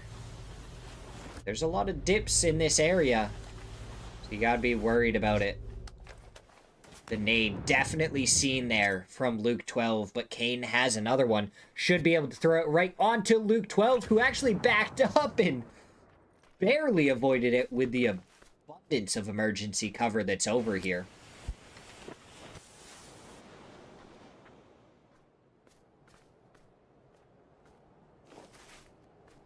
So now it's really between Luke 12 and Kane for who's going to be closer.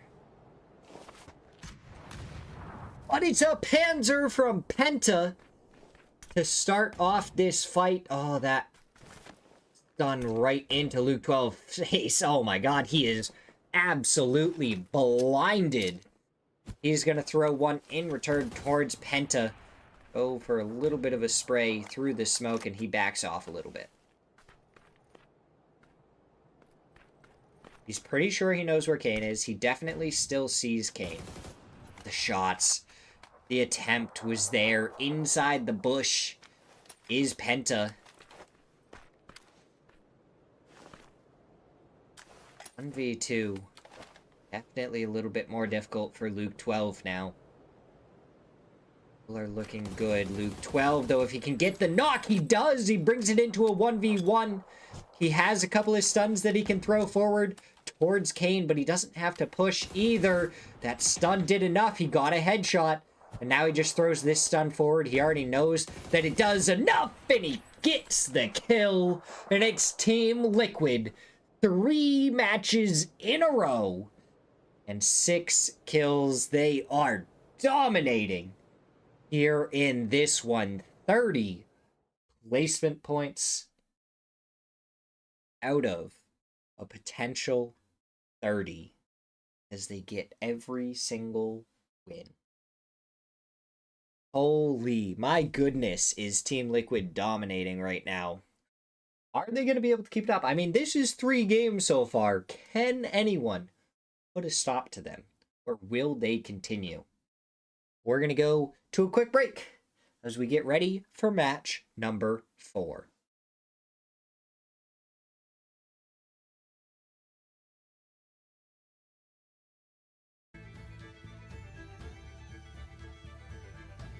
I would just like to say, I mean, we've been talking about Cowboy. He was dominant in the first couple of matches.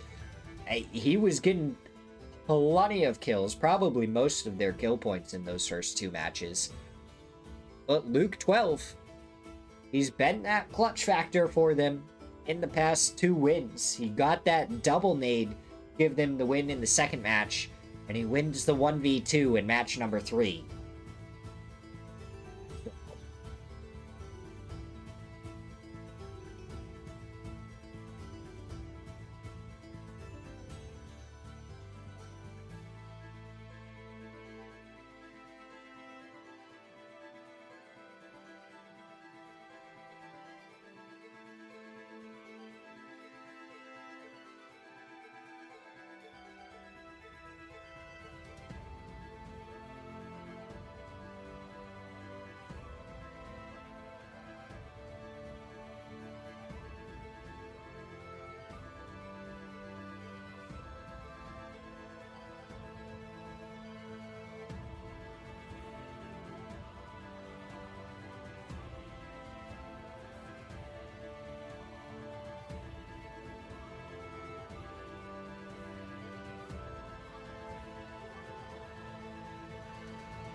Oh my god, I forgot to run ads. Okay, I'm gonna run short thing of ads really quick.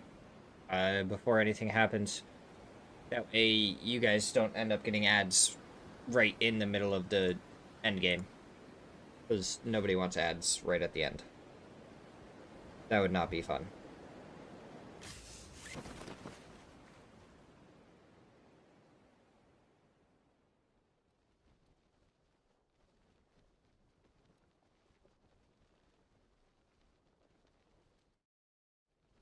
It is getting up in here. It is getting hot in my house.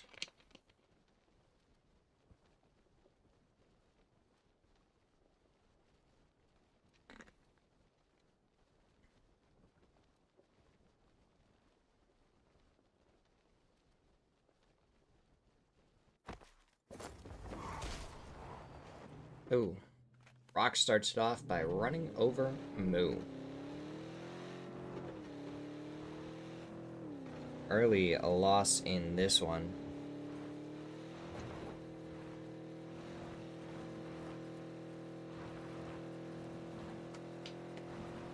For the members of 4-0, who still aren't the team doing the worst. That still goes to what it takes. Sitting there with 0 points.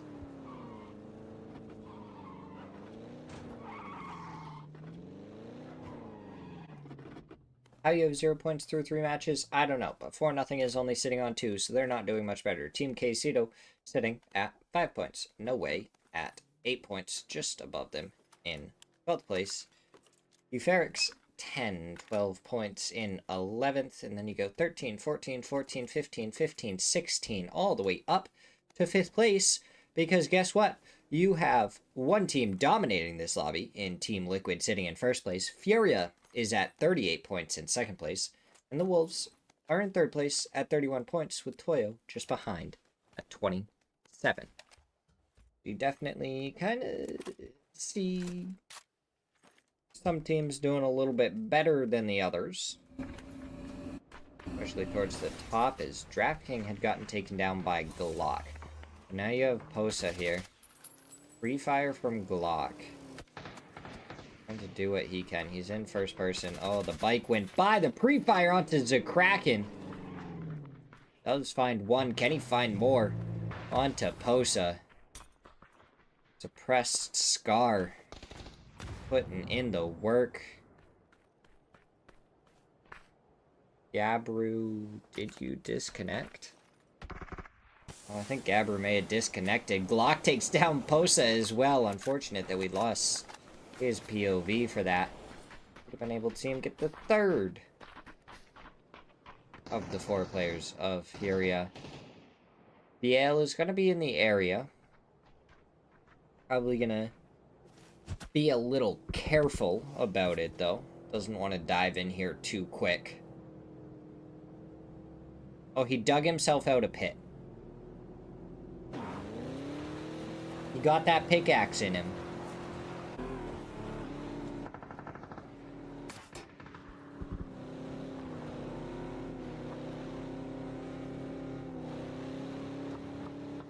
Team Liquid, they are circling. They're like, I mean, we already have a couple of kills. Why not look for a few more?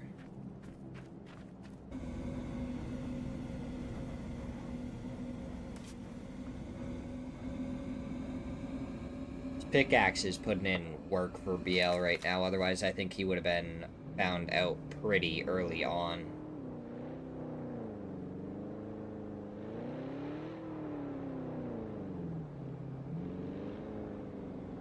Good for him being able to avoid that because of that pickaxe he's got.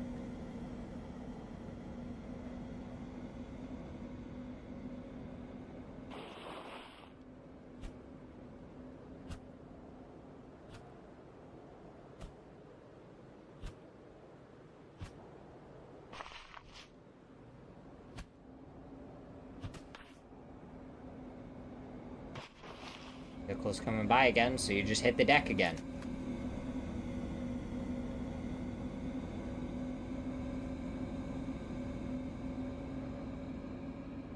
Is 55... Like, are we... Are we stuck in a loop right now or something? What is happening?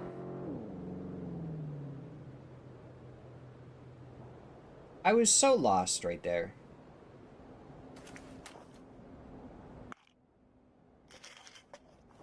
I was oh so very confused, but I think BL is just not going to be able to get his teammates' chips back here. I think that's what's going to happen.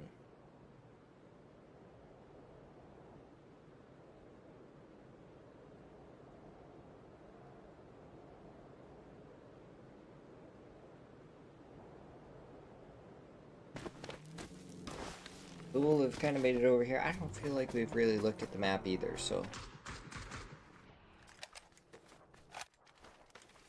And we've lost 4 players.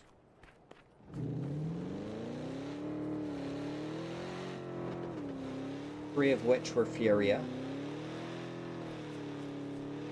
The other was 4-0. Moo getting run over early on by Rock.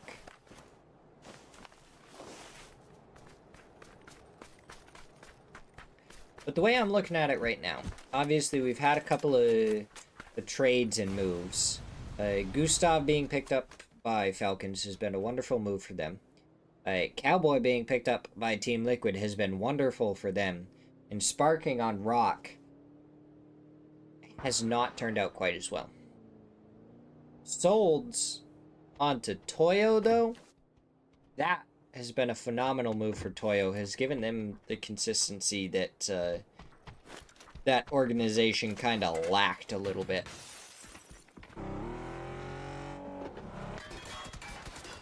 Ooh, Cowboy.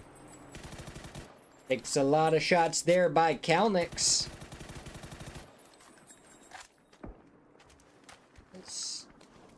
Labby flushes his teammate? Question mark?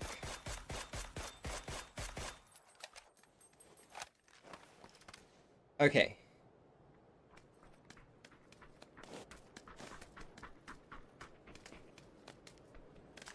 No. I was gonna say something, but it just sounded dumb once I thought it through in my head. I was like, nah, there's no way that makes any sense. Just wouldn't be worth it.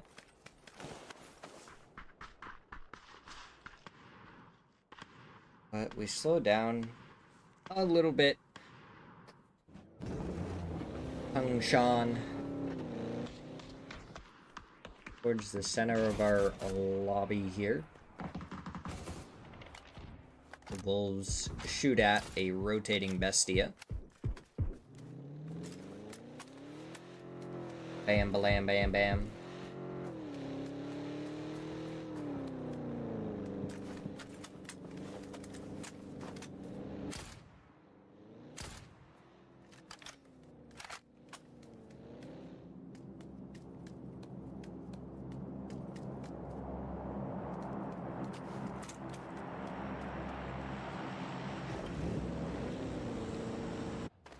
Not a whole lot going on. BL, just chilling in a bush now.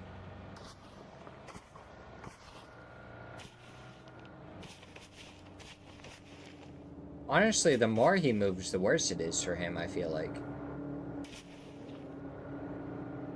There's also a very suspicious looking bus.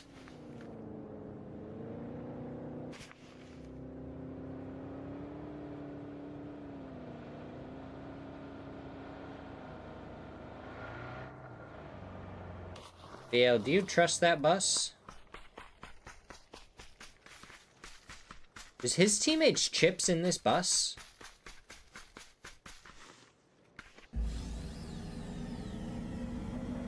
Cowboy is great at Minecraft. There's a lot of players that I'm learning would be really good at Minecraft as we hop into a fight between What It Takes and Bestia. What It Takes currently sitting at 0 points, and Marcus is finally able to confirm their first point. H-Win was trying to steal it away. A little bit of drive-by action. between Athletes of Christ and Toyo. But I also feel like that opens it up for, do we see some Minecrafters start coming over to PUBG, you know?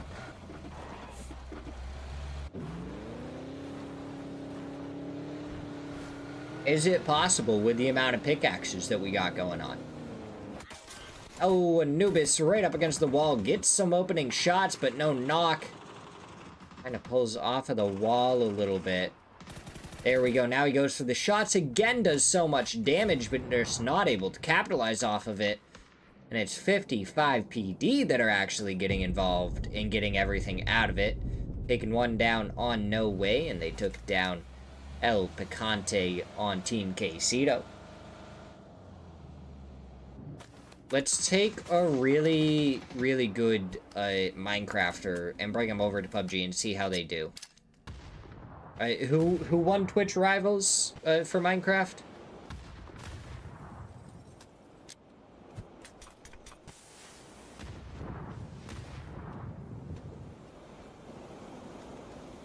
Alex just sitting up on this rooftop, but he's gonna have 3 different people he has to look at. The headshot is a good way to start it. Unfortunately, he didn't double it up. That Molotov gonna force him to a more secluded angle up there. X10 do get some good damage onto Murillo. I think that blue zone gonna come up just short. Does force the reposition with that lower player, and they look like they're going to be able to get the res carrying him right now, but they have to just put him down and go for it. Otherwise, he will be dead. Looks like 4-0 have decided that this fight is no longer worth it. They're just going to reposition, find something a little bit more comfortable to play. Santastico is just waiting for members of Last Breath to come through. One player steps on through. He takes him down. Goes for the shots from the vehicle. Preps a nade forward. Stun right onto him, but he's just prepping another nade, throwing it. Going a little bit too far. He's got that Panzer in hand. And boom, he finds a second onto a Learv, and he takes down another. As Robert goes for the shots onto Sparking. And that's 2 knocked from Robert. He has to deal with RBN, who just steps off the bike, hits the headshot, and takes down Last Breath. But, I mean, Cowboy is doing insane. Those first 2 matches, 12 kills for him alone. That was insane.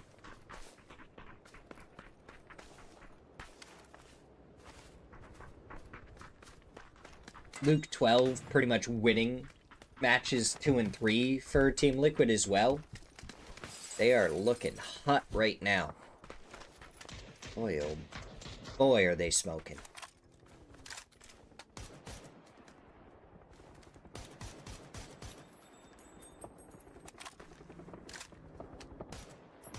And we got the ever handsome H-Win and spun out.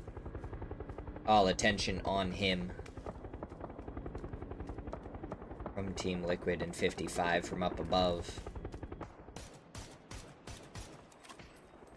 Tires looks like are gonna get shot out. Fox, he's up in the air. I don't know if he's coming back from beyond or if he just took an E pickup overhead. Does have 1 kill in this match already. The Wolves have 2 early on in this one. Though we are already missing 3 teams and a whole bunch of players. Fox hits the ground. Flood spotted. Like, Cowboy may need a new helmet. He's a couple of headshots away from that disappearing.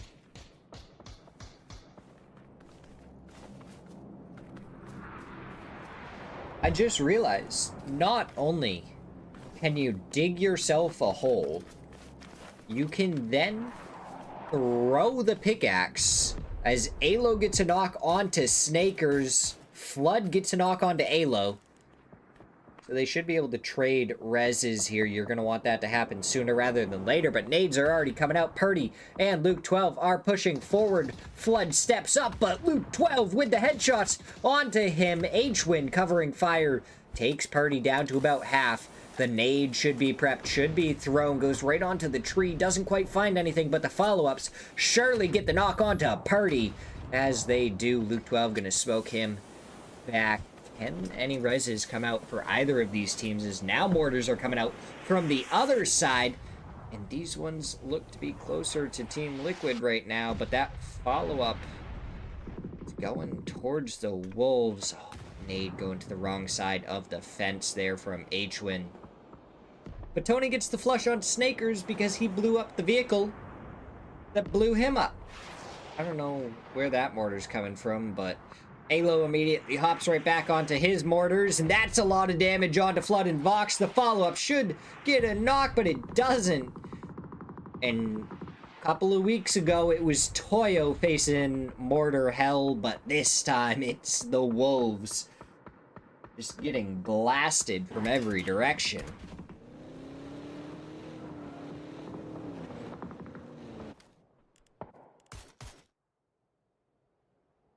Baran spotting out the members of 4-0, not able to really find too much.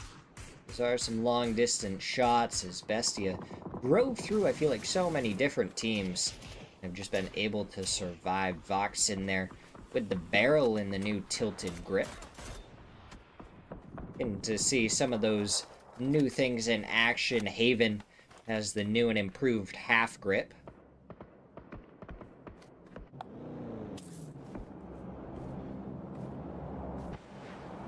We've seen a whole lot of pickaxe play. We've seen Bestia, they've come to a stop here, but it's right next to 55. The shots going out from Gabbru. He's just not able to hit the shots on to Benya, who gets the knock onto Karak because Glock just wasn't ready for it. He's got to go for the reload onto the AUG. Be able to go for the shots onto Benya. Be able to step over in just a second. The stun goes forward, and it's Tavon to take him down. One player up on Bestia. Shots go out, but Pippa takes down Glock, so that's two players down on 55 as Pippa repositions.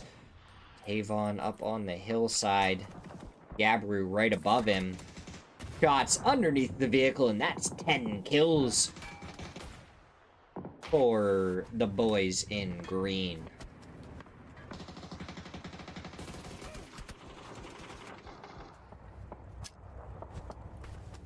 Rock, they got 6 kills so far in this one, lobbing some nades forward towards Haven's position.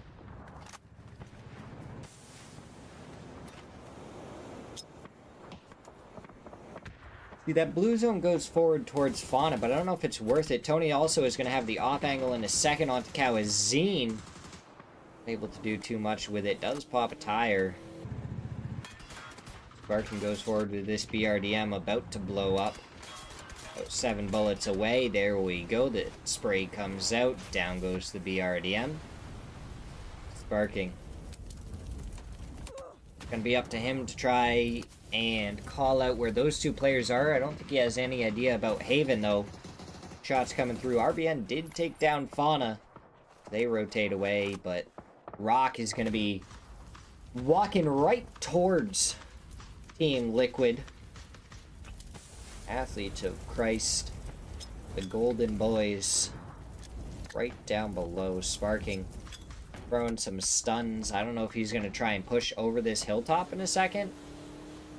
Because of how TPP works, he can use that smoke to his advantage. Kawazine, he's just going to go down to the blue zone here. There's no chance for him to make it in there. So now the nade from Tony looks good. Members are low, and it finds 2. That one would have to go a little bit farther to find Sparking. But the hillside, a little bit too steep. 1v1 between these players. The stun does come forward. Sparking is spotted, and from the side he takes some opening damage before Sparking finishes him off. Mortar's now going over towards Rock. A little bit too far. The Wolves are happy that it's not coming towards them. They are very much getting stared at from the hillside by Toyo, who fill in the previous position of 55 PD. Hwin was able to get the flush onto Capitan after Flood got that knock. And Duel, they've dug this down, and honestly, they've dug it down enough that they were actually able to, it seems like, protect quite a few of the tires on the vehicles. You gotta really put in some work here to lower the terrain. It's like 5 or 6 hits. Sharp shot, headshot onto Purdy. That outfit looks sharp.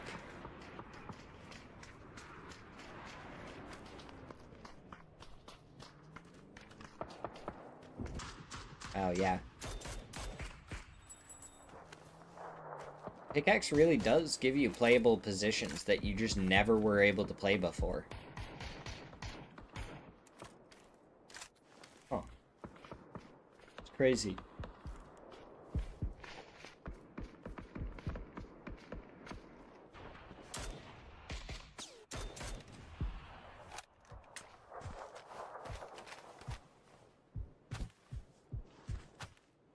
It's like people get to a spot and the first thing they do is they start mining.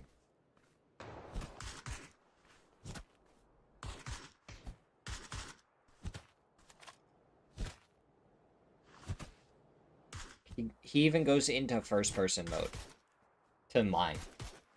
That's crazy.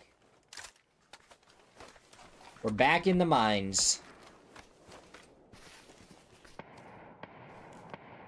You thought you had escaped them by coming to PUBG. You're wrong.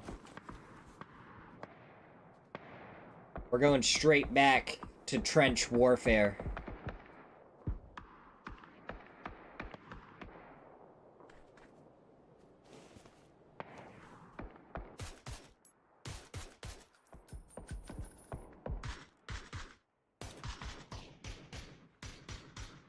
Hey, all I'd like to say is that's another headshot from Sharp Shot.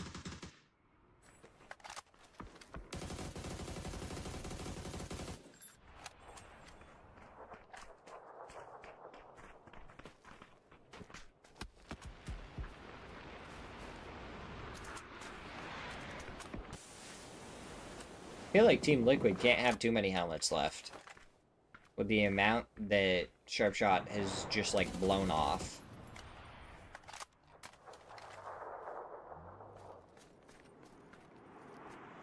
Toyo came from the hillside, and now they're going to be sitting right in front of the Wolves to hold them off. Util goes out, but Axmeyer is just going to outplay them by hopping in a vehicle and driving. So he takes a headshot, one more bullet would do it, and it's Glock that takes it away from 4-0, and now 4-0 is going to have to go right into the waiting arms of 55 PD, but don't worry, there's still some mortars being shot off. For Rack, taking shots into the back of Emmy, and 55 PD may be the saving grace for the Wolves if they keep on shooting Toyo right in the backside. They gotta be worried about Eupherics 10, so every single person that's poking their head up to try and shoot someone is getting shot by a different team. Hwin opens this up with an aid onto Fakeson. The stun goes out. Emmy can't find anything. Karak finishes him off before also finding Flood. As Rock get eliminated by a couple of different teams. The kill feed lights up. My goodness. Question is, what does Team Liquid do now? They gotta hop in the vehicle before the tires get popped so they can at least take it somewhere. Hwin goes down to the blue zone.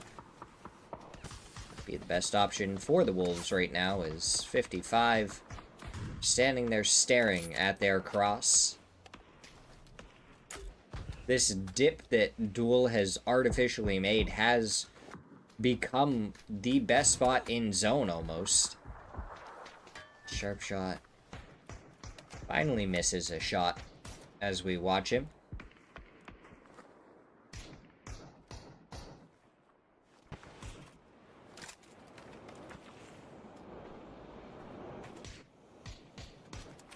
Yeah, both Cowboy and Purdy don't have a helmet right now. Like some emergency cover coming out for Duel. They have just created one of the most defensible positions in this zone. They got emergency cover. They dug out this giant trench that Wooly continues to work on whenever he has time. They have folded shields down here. Like, they are good to go. I'm honestly wondering if Wooly's just having a better time mining the ground, rather than shooting people.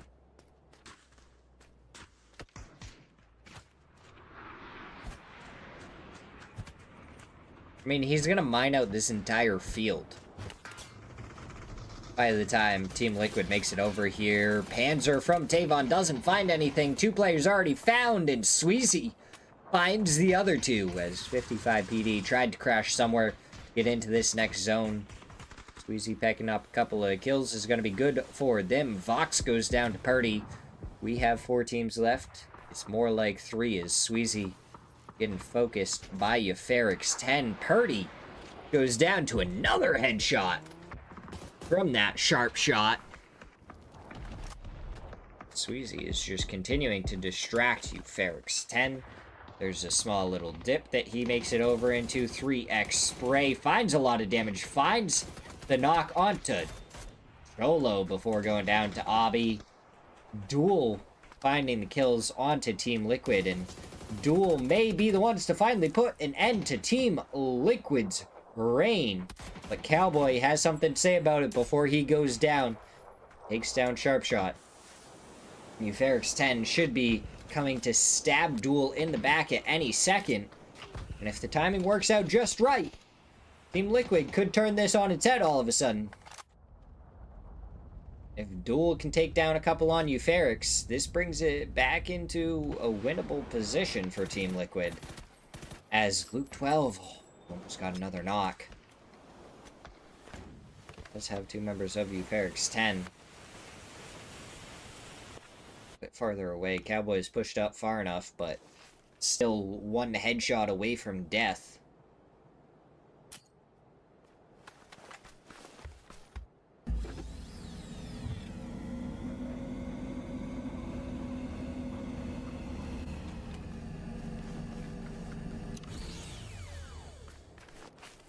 Mobile cover by Cholo. Very good. Pico Bus, I think one of the best pieces of cover that you can have on this map. There's no reason, if you can find 4 Pico Buses, I think you should run 4 Pico Buses. Sharpshot takes even more damage. They slow it down a little bit. Both of these teams want to take care of Team Liquid. They're just waiting for Team Liquid to have to move out from cover. Luke 12 gonna be in a real tough spot. Cowboy a little bit closer at the very least. There we go. There goes Luke 12's helmet. So Team Liquid just don't have any helmets to work with. Obby.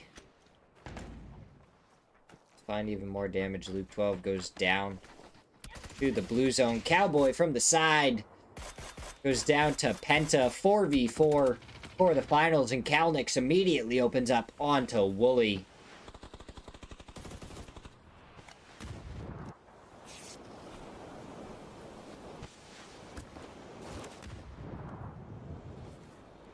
Euphorix 10 sitting right on the center dot. But going a little bit too far forward is Obby, and he goes down to Penta immediately. Trades coming through. 3 players down on Euphorix 10, and it's a 3v1. Cholo versus 3.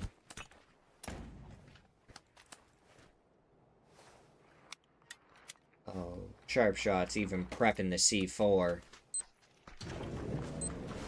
Can he get it out of here safely, though? Yes, he can. He drives it straight at Cholo, but the shots come through from the FAMAS, and down he goes anyways. It is Duel in match number 4 to be the first team besides Team Liquid to take home a chicken dinner. You know what that means. It's time for a quick break before we get ready for match number 5 and our first Miramar of the week.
Yeah, Dot should continue to look good in D3 as well. We do have a 4th division going now on top of that, and that's something we haven't really had going too much since the beginning of the year, but it looks like now that we're already in the middle of tournament season, we are finally starting to get that 4th division.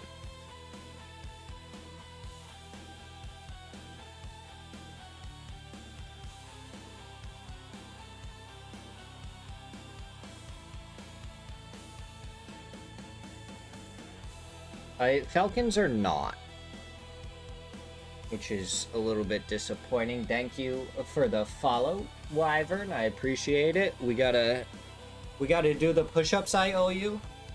Get them out of the way now.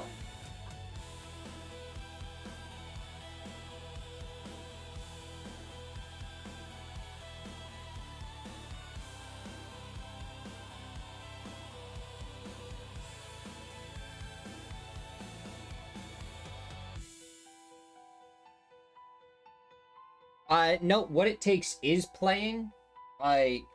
They've just done really bad.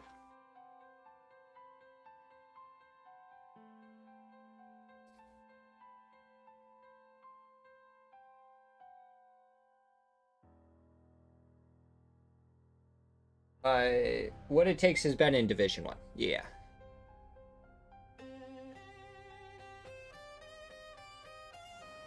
I think after, like, 3...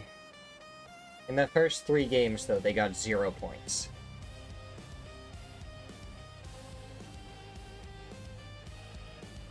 So. Step it up!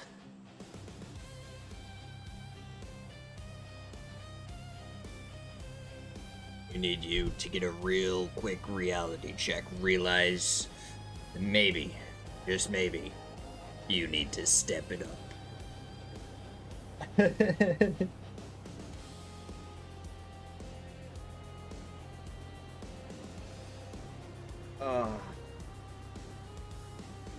Okay. Sometimes it's the basic jokes that are the funniest.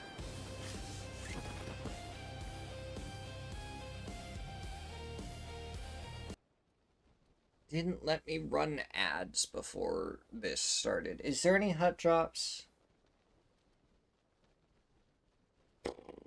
We have 8 minutes of pre-roll. That is not going to last the match. So do we run just another minute and a half right now? So Super League is every Monday and Tuesday. Every single Monday and Tuesday. And we're here every single Monday and Tuesday doing it. It's 4 weeks. The bottom 4 teams get demoted. The top 4 teams get promoted. Kind of like a soccer league, but it's by week basis. And after 4 weeks, they recalculate where everyone should be positioned. Yes, it will always be Division 1 that we cast. So we don't end up seeing Division 2 or 3 that much. Every once in a while, Division 1 is held on event servers. Yeah. I think it's not that Shane isn't good enough to be in Division 1 right now either. It's that Shane hasn't played Super League a lot. And the whole thing with Super League is they have their own points and then they take into account tournament points. So if you do really well in tournaments, you'll get promoted in Super League when you go to the next series.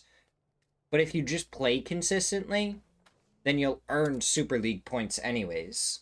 So he just doesn't play it consistently enough. That's my opinion on it. And I don't mind telling him that. But he's gonna do his own thing.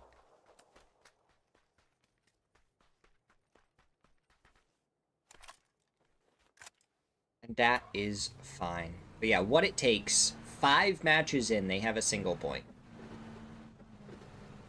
It's a little bit disappointing.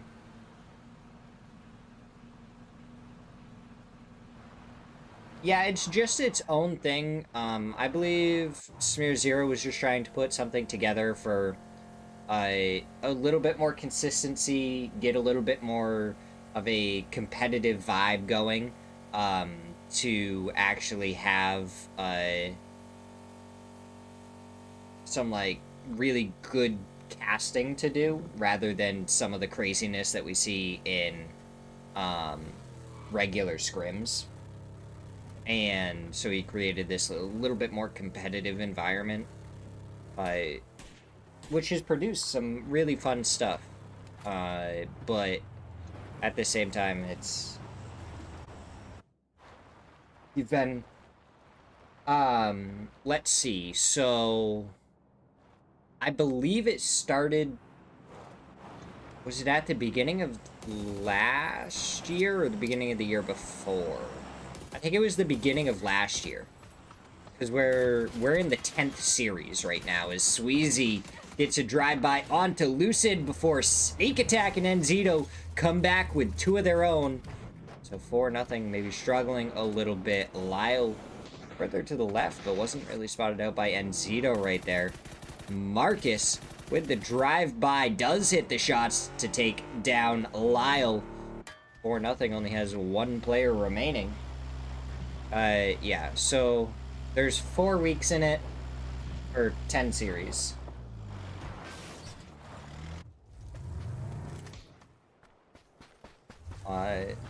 So, what? 4 times 9 is how many we've completed. 9, 18, 27, 36. So we've done 36 weeks of Super League. Usually we do 4 weeks on, 1 week off, depending on what's going on with tournaments.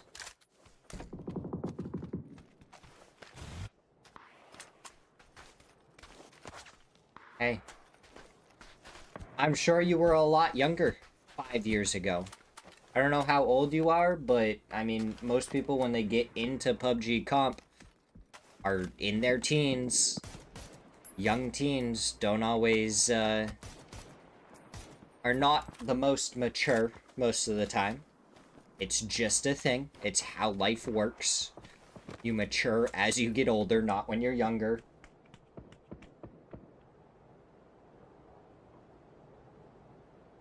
Bestia, that is quite the 2-2 split you got going on.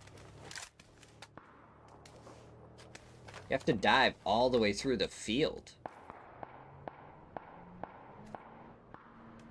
Oh. Well, I mean...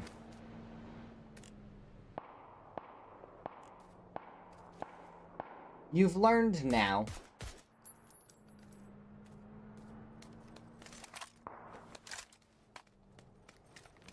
Military. Hey. Just so long you've learned, and you've learned how to be a good competitor. That's how I'll phrase it.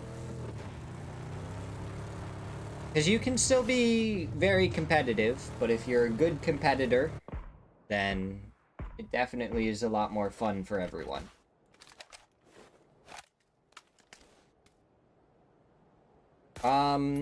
So, let's see. I want to say I joined the PUBG comp scene 4 years ago. And that was because Babbler kind of like showed me where the discords were and everything. I ended up playing just a random duos tourney with him. We were both just kind of looking for people. Didn't know him before then.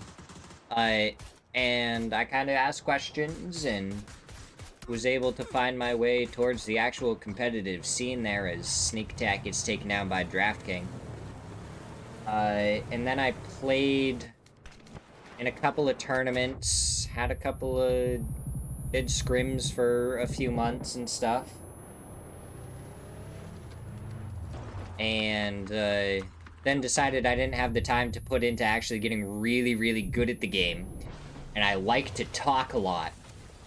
So I just kind of swapped to casting. And I've been in love with casting ever since. As Zito panzers BL in the face. Kraken has one right back towards Lucid. And Zito gets taken down by the headshot from Posa. And it's one player left on what it takes, sitting out in the middle of the road. Taken down by DraftKing. Now all they have to do is get the res onto BL. Furia will be back up to a 4-man. Oh, see, now Cartoons is curious about your name. He wants to know. He's gonna do some digging on you. Soulless Wyvern. Now we fight for freedom. We've gained our soul.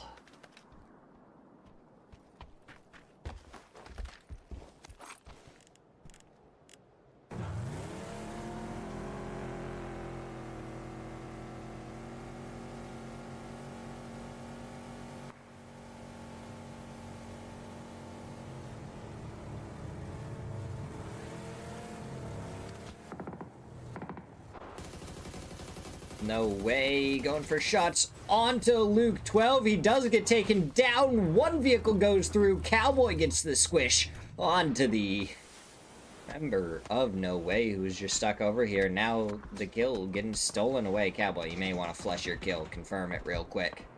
Don't let anyone take away your kill leader position.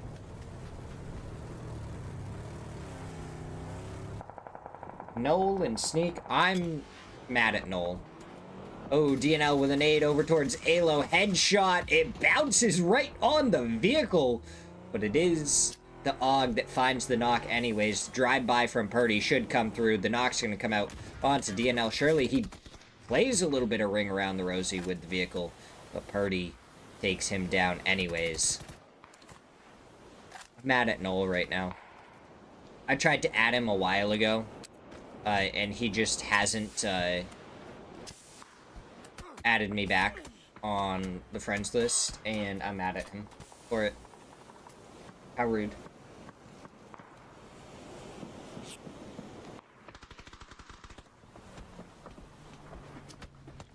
Alright, looks like the rest of No Way just trying to come over here. Trying to steal the kill away onto Luke 12, but no, he goes down right before the shots can come through. Gladiator trying to get the shots through the window. Slabby goes down to the nade from Purdy. All onto Gladiator, just chilling over here. But guess what? Duel's getting involved. Kills stolen away by Wooly. Gladiator runs inside, finds Cowboy in the back as Frogman took down Purdy. Not a great place to be. So now Gladiator just steals the vehicle away and starts driving, because he doesn't want to be involved in that spot any longer. Spins out a little bit, but luckily finds himself in a safer spot. Penta finding two onto Last Breath. Robert, the pre-fire, takes down Penta, but the rest of Duel is on their way. Robert gets taken down low as Kane is pulling up with the M249. Blazer just trying to get down onto the ground to help out his teammate. Now it's going to be a 2v2 until this last member of Duel gets over here. Shaq going to be on that anchor position. And he does take down Robert. Blazer takes down one. Surviving on a sliver. That Molotov finishes him off. And it's Last Breath to go down in 13th.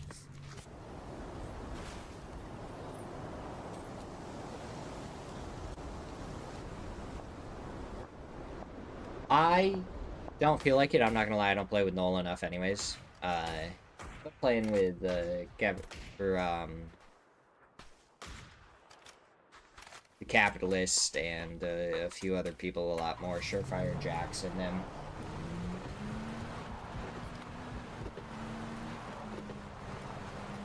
Still a great weapon.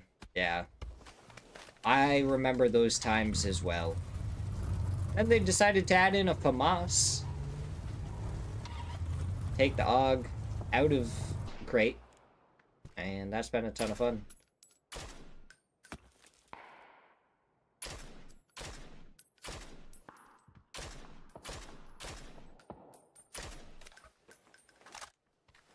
It's okay. I like the idea of the AUG being out of the crate. It gives you another opportunity to have a 5.56 weapon to use. Because, I mean, they have the ace in the barrel because they came out with the ace as well.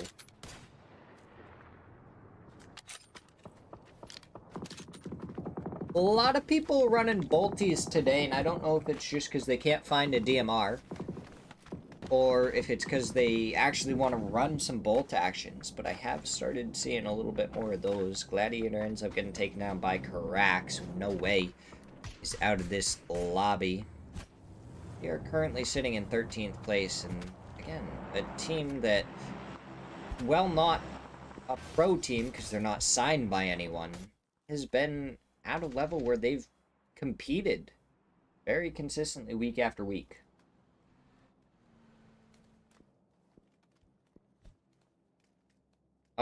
I believe we should be on the newest update.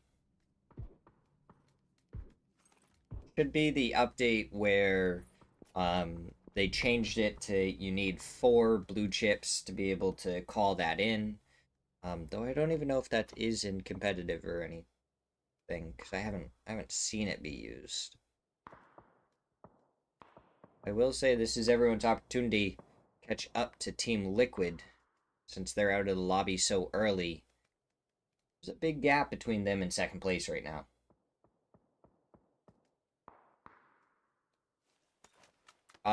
No. As far as I know, I haven't seen anything to do with that.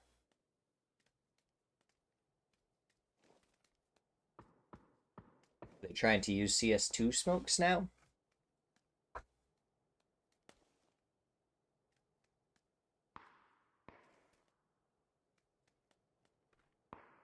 I will say we've seen a lot of mortars, though, and that's Frogman sitting there with one. Boom goes the mortar.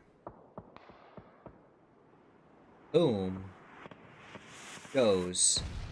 I was really hoping that I could say boom goes duel. But no.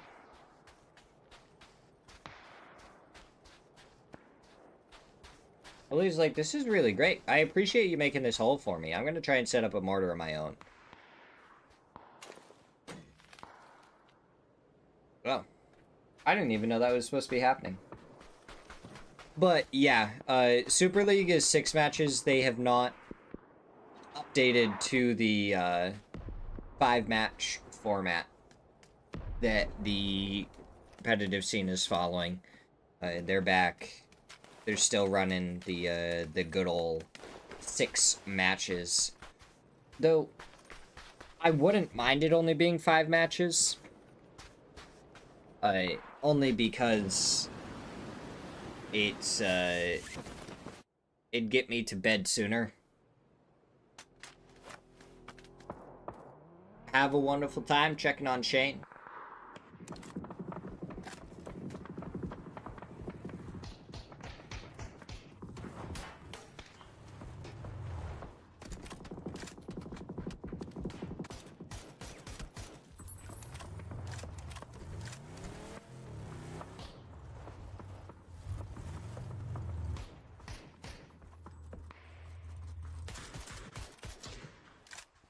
Kraken ends up with a team run over onto Posa.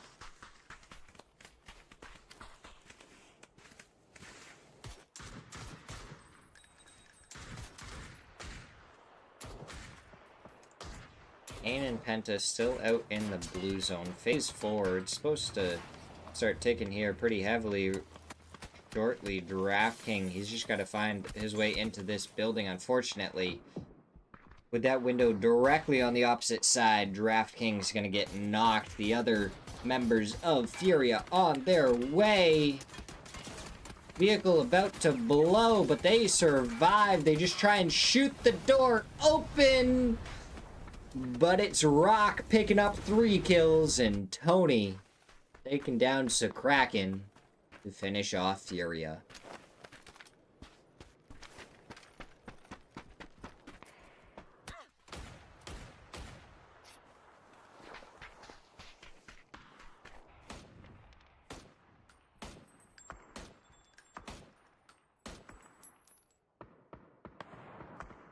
Just really there trying to take out every single tire he can. Ferrix coming down the hillside, trying to crash right onto Athletes of Christ. Panzer already goes down. More goes out. LFP1 barely dodges that one. As down goes Ferrix. 10 Athletes of Christ hold on strong. Only taking a knock to Cholo running over LFP1.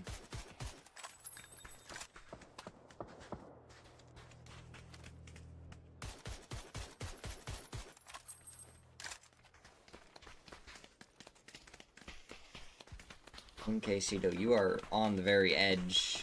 You got a bang bus. Please tell me you're not all hopping into that for your rotate. Don't think that rotate's gonna last very long. Emmy making sure that nobody can grab that buggy later on to go for something sneaky. Santasco trying to find some tires as well. Every single team in the lobby just trying to pop some tires. Vixen, he has a pickaxe. I will say I haven't seen anyone really put the pickaxe to use so far on this map. Cool, they've kept their tires very, very well and alive. The question is, where are they gonna go? Sharp Shot gets taken out of the vehicle by Benya. Vinny also has a bolty, so they're doubling up on Bestia with the bolt actions. Hey, if you are team shooting people, gonna do some hefty damage pretty quick. As H-Win is spinning out here. Flood has gotten excavated from the vehicle, so hasn't Snakers. Glock shooting at an empty one. Karak takes down Vox. H-Win has made it to the death position. Fantastico makes that name ring true. Athletes of Christ gonna hop into the vehicle, honk the horn a couple of times, tell them it's time to go. Those mortars just kind of landing in the middle of the field. Barking, he was ready with the Panzer in case anyone wanted to push over here. There is so many bolties in this match right now. I don't know where Athletes of Christ is going, but they're going right through the entire lobby as well. It's correct to find another knock. They get down there, but it's Penta to take down one. Haven's vehicle ends up knocking the other before Haven gets, well, knocked out by the vehicle just exploding and running into him. Vehicle goes squish.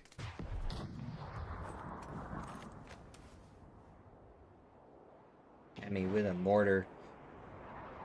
Gotta be going towards rock, right?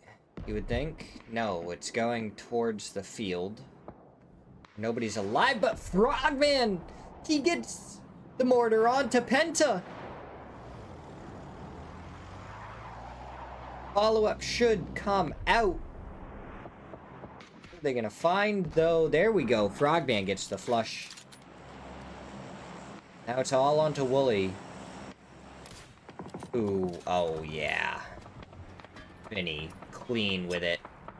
Takes down Wooly. And he still has more mortars. I don't know if this is the last one or if he's got a couple more. But I feel like they're a little bit late to the party. They've been mortaring those dips, but that team's already dead. They've been dead for a couple of minutes now.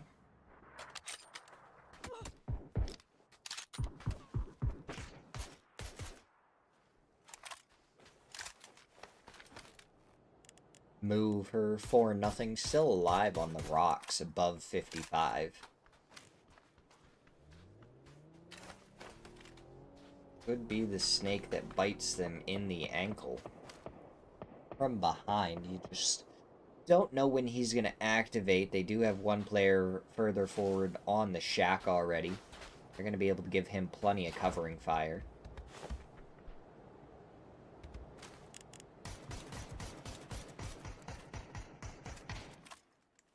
Earlier today, 5th place and down was all within a game of each other. Now that we've played through a few more, Team Liquid still well up and above the others. We'll certainly have a little bit more of a contest. You're starting to see some of the teams separate each other as Toyo goes straight into Team Quesito. El Picante, the last player left standing, he's found as Fakeson taps away at him. Now Toyo continue on.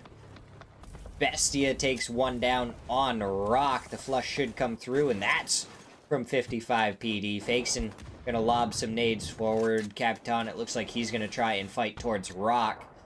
Fakeson, just another nade into the same spot is gonna give you a knock. There we go, on to Vinny. Emmy's gonna grab the vehicle, pick up Capitan, and they are gonna be on their way forward. That nade right towards Fakeson, who found another knock onto the members of Bestia, so that's 2 down for them. The other 2 going in hot with a Panzer. Capitan taken out of the vehicle by RBN. The headshots with the bolt actions are coming through strong in this one as RBN finds a second onto Emmy. Fakeson gonna be the last one up. I think Pippa really gonna be able to go res his teammates though, so Fakeson should still get a couple of kills out of this. Rock ready to send it forward. Fakeson is only able to find a little bit damage onto him.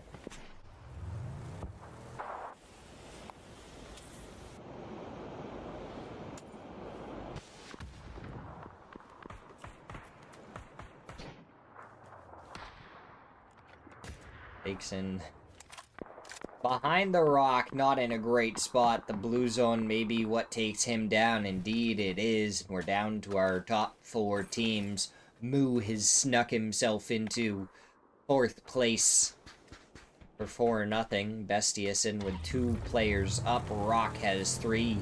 And 55 is still 4 strong. Yeah, Cartoons, that whole going to bed at 2 and waking up at 10 is really working out for you at 3:20 a.m., isn't it?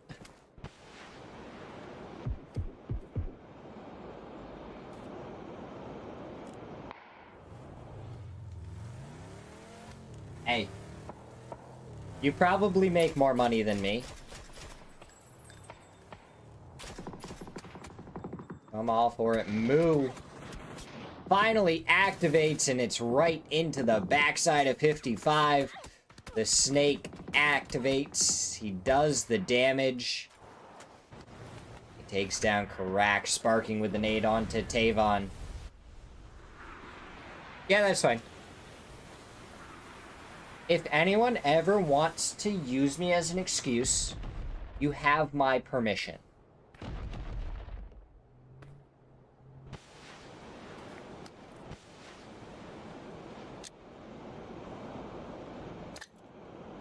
Lock, prepping the nade, throwing it forward, spraying through, but Moo's actually on the other side.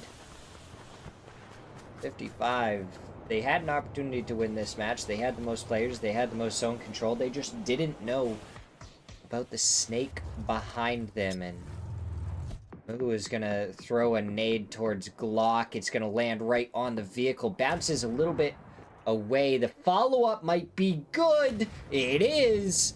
So that's a knock onto Glock. The Molotov to follow, and Moo is just collecting more and more points.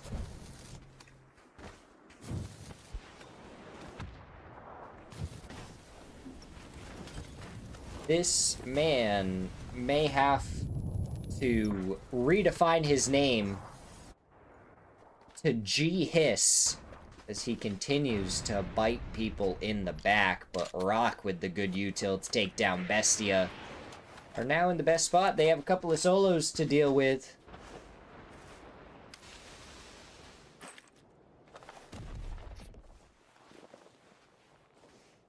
I don't even know what sound a snake would make, besides like almost a hiss. Don't run over your teammate, though. Do avoid doing that. Moo has an arm. He's going to be able to grab himself some fresh 3 gear with that new crate that he just picked up. Who falls first, Moo or Gabru?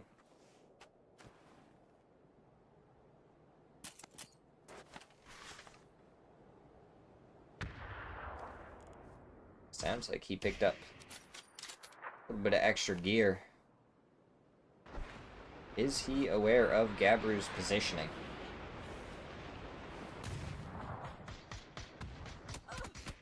The nade came out and Gabru makes himself a dip with it. He's in the zone now.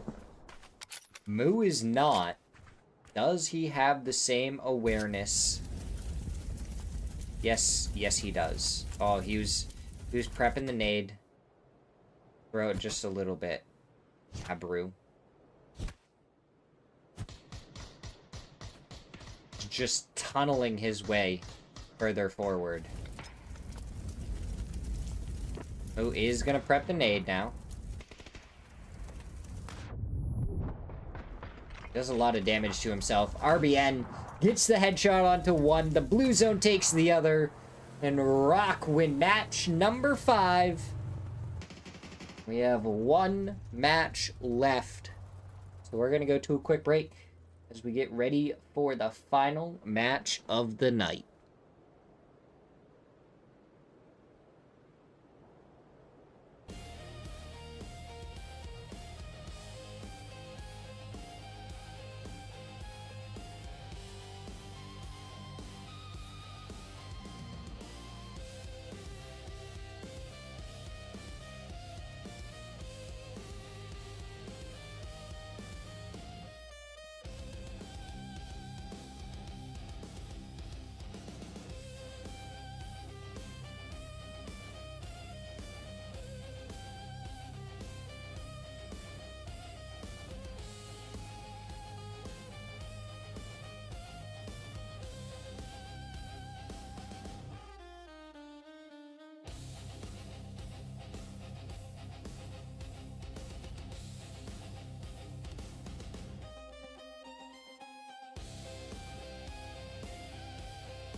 Alright, here we go.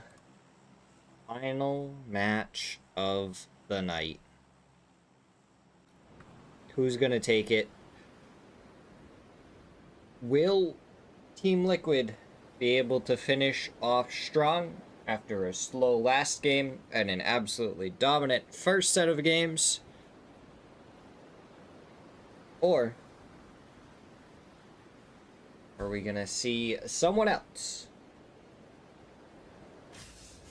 step up for this final match? Are we gonna see someone else repeat, potentially a duel or a rock, getting a second win? Time will tell us.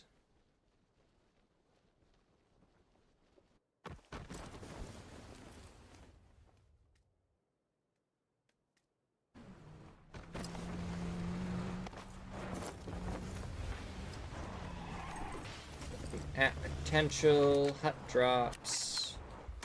Kane had a player close, but we have Toyo and No Way. Sold finds one, Gladiator finds two. Better trade going No Way's side so far.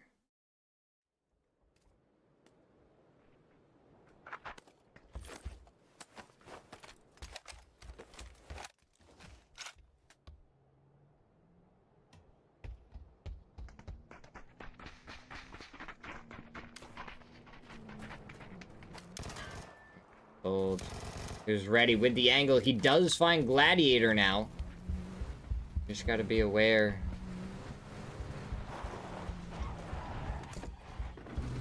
Of the potential throwing weapon that could be coming his way. Is down into a 2v2, but one player doesn't even have a gun. The other player has a Panzer. So he'd be good for a knock.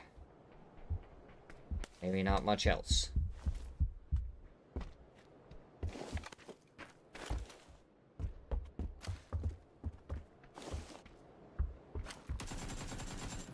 Oh, shots go out from Emmy.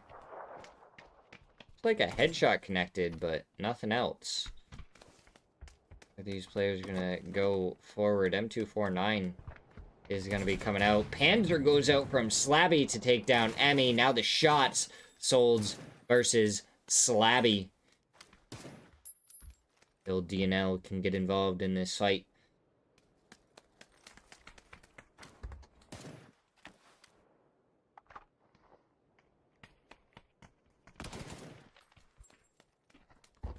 Slabby pushing forward. You gotta be a little bit careful though. That is a Vector in the hands of Solds.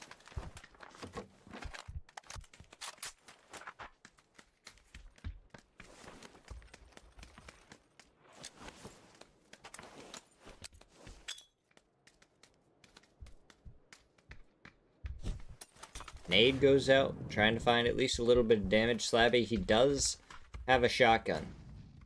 Going up and around the corners.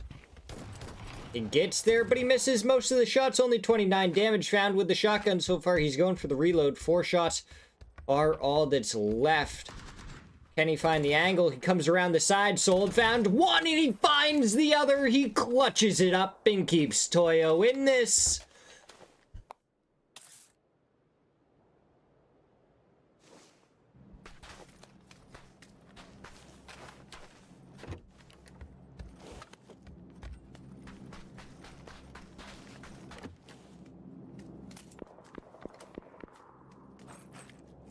Goodness, goodness. Really turned around there. Solds was able to clutch it up and take him down.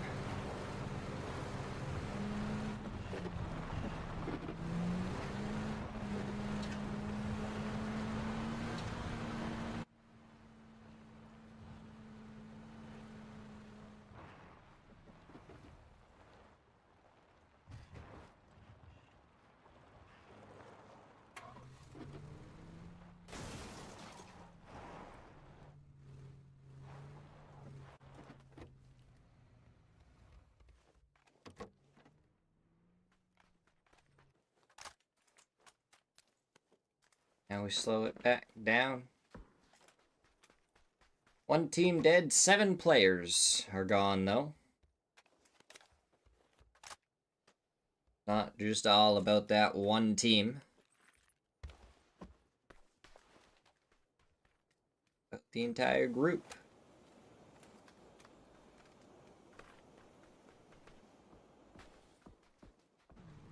Oh, what it takes.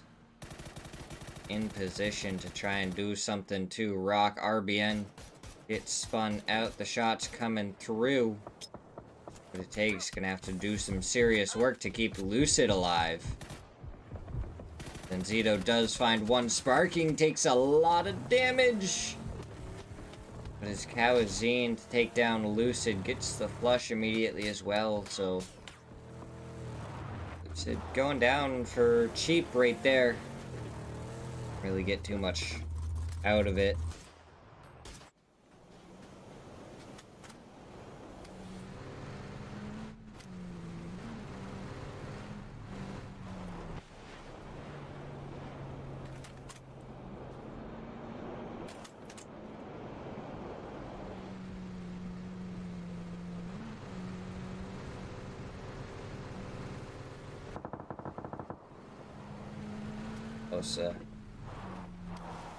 Gonna be him and Furia up against Last Breath.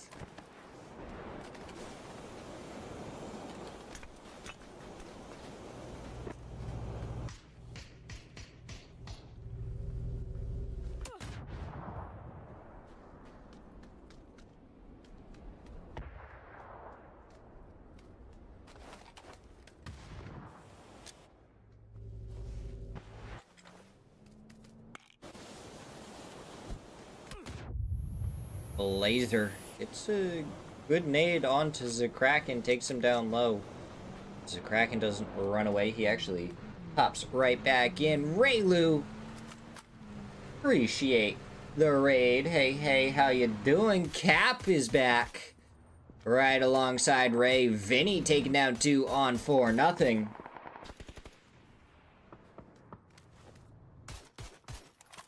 Ray is the bestest. No. Ray, don't try and push it onto other people. You're the bestest. We've gone over this multiple times. Oh, Posa from the side takes a lot of damage from Alir. Does hit a headshot. So if Zakraken can get this nade over here quick enough, as DraftKing gets the knock onto Danny. Robert trying to make his way down here. Alir takes down Zakraken before getting traded by Biel. We'll see if Furia might be able to get a couple of reses before these other 2 players make it down the hillside. Does look like Last Breath was spread out just a little bit too much. You're playing like poo-poo the last few weeks? I was feeling that, Ray, for 2 or 3 weeks in a row. And then this weekend, we had some pretty good matches.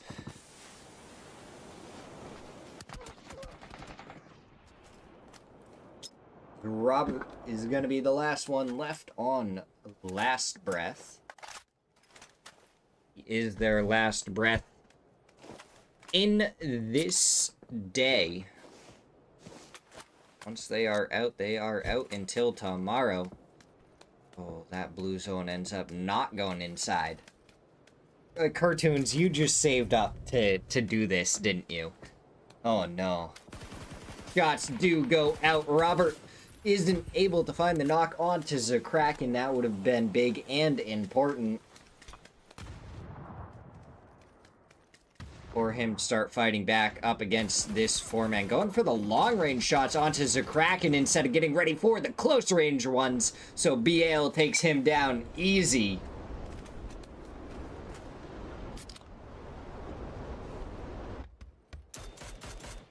Much better hat. Okay.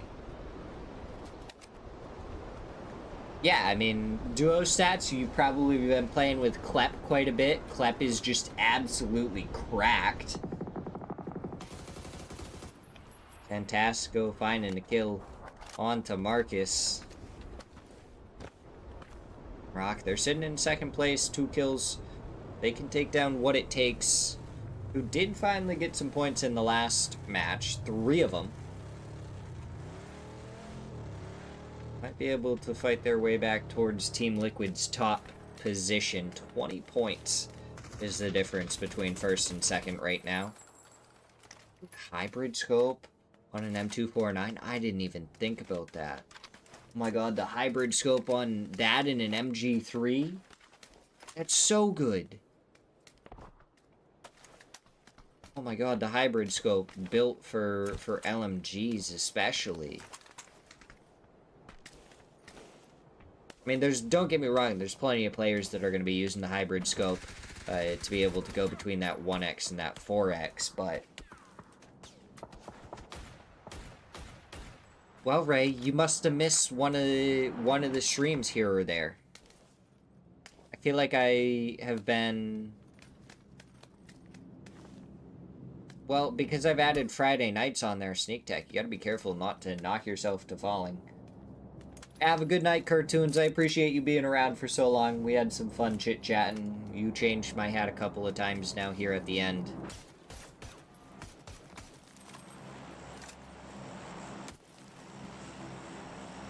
But... yeah. We added Friday nights on. I don't know, I feel like 5 is pretty accurate, Ray.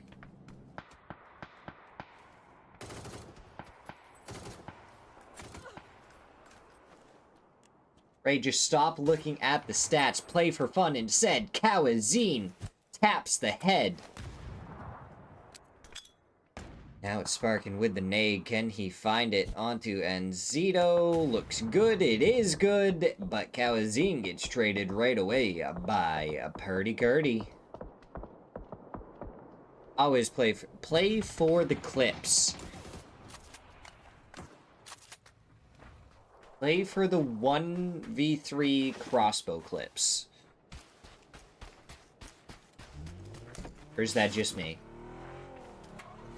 Well, everyone is up towards the north right now. Nah. Nah. All of a sudden, Sparkin is the last one left on rock. And that could spell trouble for them if they were trying to chase down. Well, definitely we're trying to chase down Team Liquid, and they probably know who's in second place, so they're gonna do some punishing onto Sparking.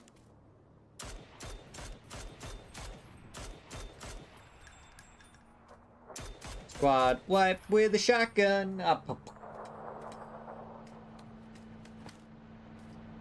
Bio and Duel fighting all the way out here in the blue zone is rather interesting. Fakeson is pulling up on this smoke. There is nobody left over here anymore.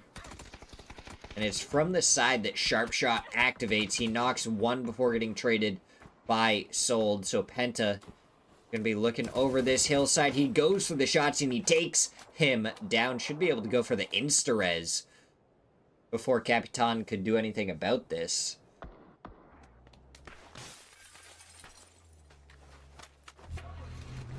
Emmy making a long rotate up on the hillside.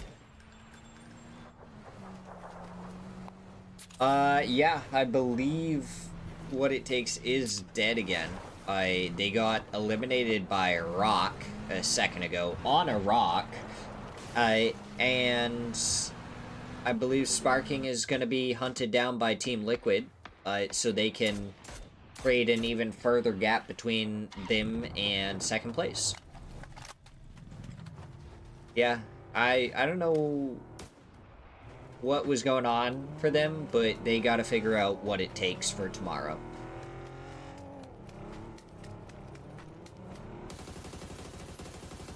Ooh, 55 getting shot by Eupherics 10. We're sitting at 22 points. Not a bad day for them. They do have 6 games to figure it out. The objective for Super League is to get around 40 to 50 points.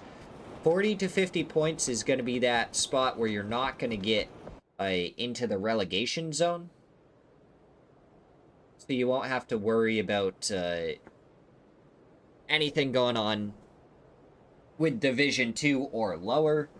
But if you're in that bottom 4, you're going to be pushed down into Division 2 for week number 2. Then you're going to have to try and figure out how to get yourselves back up into Division 1, while also missing out on the experience of playing against some of the top teams.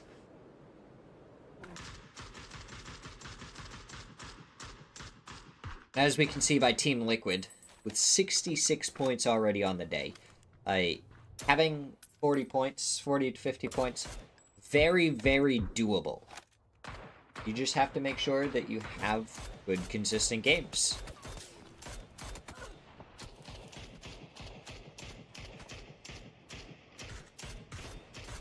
Yeah. And that's one of the things that I kind of like about Super League. It's all about consistency. Which I think is something that's super important when you get to those super high levels of play. Is if you're not playing consistently, then you're just kind of in trouble. Gabbru getting the knock onto Anubis. But then at the same time, you have these teams that maybe they're super, super hot for a couple of weeks. So then they get into Division 1, they do awful. But then all of a sudden, they get that experience at this higher level of play. And then they can take that back with them as they go down. And they can kind of do more and more. Tavon gets the knock onto Axmeyer. Glock just coming through, knows exactly where Brand is, trying to go for the shots, at least gets the flush, and hits Brand down to half. And shoots him in the back on the retreat. Tavon gets the kill. They just need to get the res onto Crack before anyone gets over here. It really is rinse and repeat for some of the teams. Alo takes down Tavon. If I would have had to pick out 4 teams in this lobby, ignore Dream 1 down on the bottom. Theoretically, Team Falcons is going to be playing tomorrow.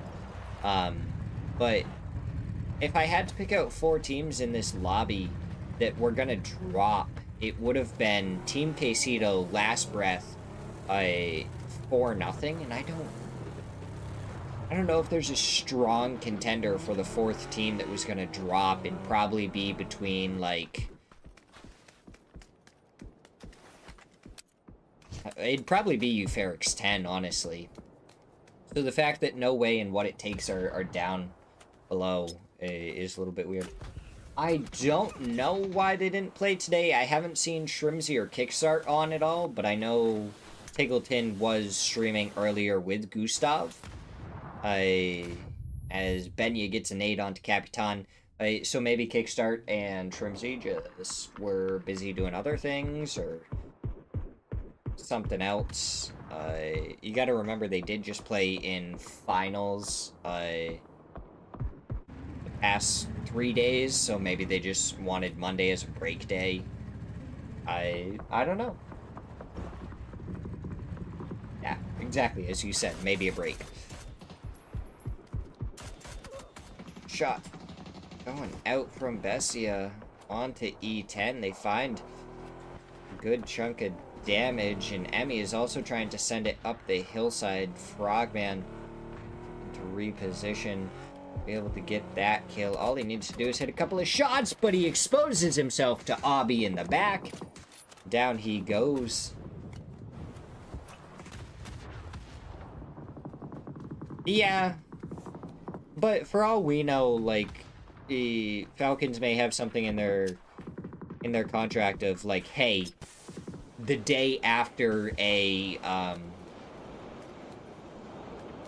tournament day is a rest day.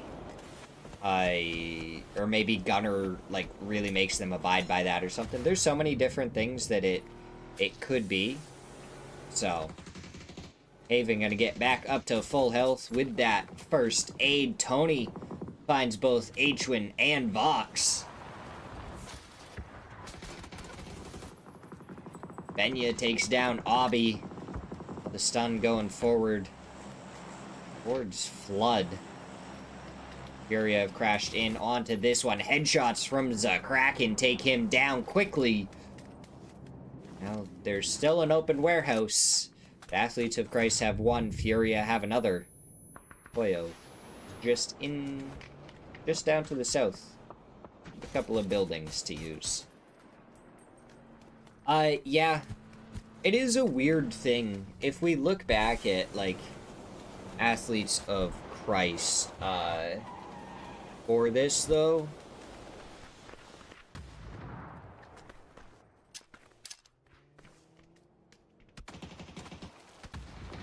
Raftkin gets a knock onto Haven. Athletes of Christ ready to move over. TPP perspective. Tony finds a knock onto Posa. Now another nade gonna be going forward. Kraken finds one onto Fauna. We see some blue zones. That's gonna be so many blue zones going forward. Towards Furia. Smokes off the left side so he can focus more on this right side. Did see a member on the very edge for a second. Let's take down Kraken. These nades going forward. Tony backs off. Kraken was jumping around. They hadn't seen him back off yet. The shots go through, but Kraken hits the headshots anyways, and down goes Athletes of Christ. Now Bestia are going into the previous warehouse of Furia. But guess what? Team Liquid are around. They have a BRDM. Let's check out the Twire for the Super League series. So, the last time we did this, they got 2nd place. The week before that, they got 5th place.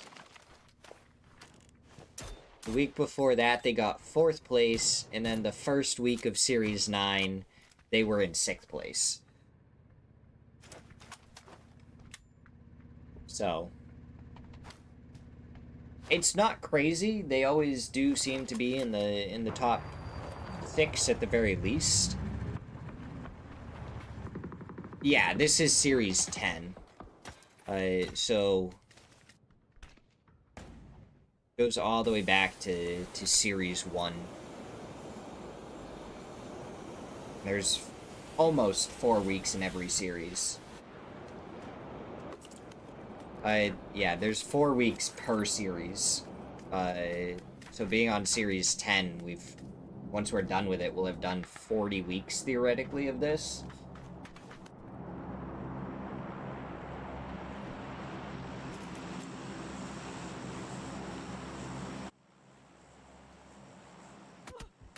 Oh, Fakeson was ready for it, but he gets headshot by Alo.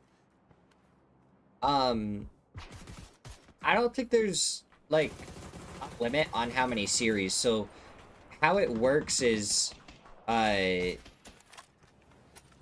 gets eliminated right there. Weeks 1 through 4, the top 4 and bottom 4 from each division get promoted and, relegated. And then after 4 weeks, we take a week off. They recalculate based on how everyone did for the past 4 weeks, who should be where, and then the next series starts up. So there's no real limit on the series, it's just kind of going to the next one. Ooh, doubling up on the blue zone. There's not a jammer pack for Sold. He's going to have to hop out of there quick, which he does. Brings him straight down towards the warehouse, towards Furia. Purdy is just going to go forward with the BRDM, but Sold is in here. He finds a knock onto one member of Furia. Now he's prepping the nade immediately. Bounced it off the wall. No, just throw it right on the ground. Finds even more damage, but he's taken down. Kraken finding another, and that's 10 kills for Furia. Bestia have decided this might be their moment, but Vinny misses his blue zone nade. Hippo finds a headshot onto Luke 12. Toyo goes down to Team Liquid. And Team Liquid may win their fourth. I think there's a small prize pool.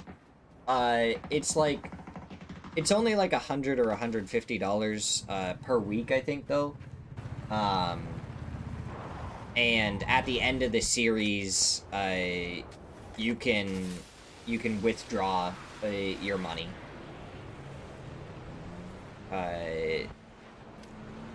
But it's like it's split up between the top 3 teams, I believe, is the 150. Like 75, 50, 25 or something. As Luke 12 goes down to Benya. Bestia trying to push their weight forward. And Alo make it over here to support Purdy. He doesn't really need to. Yeah, pretty much.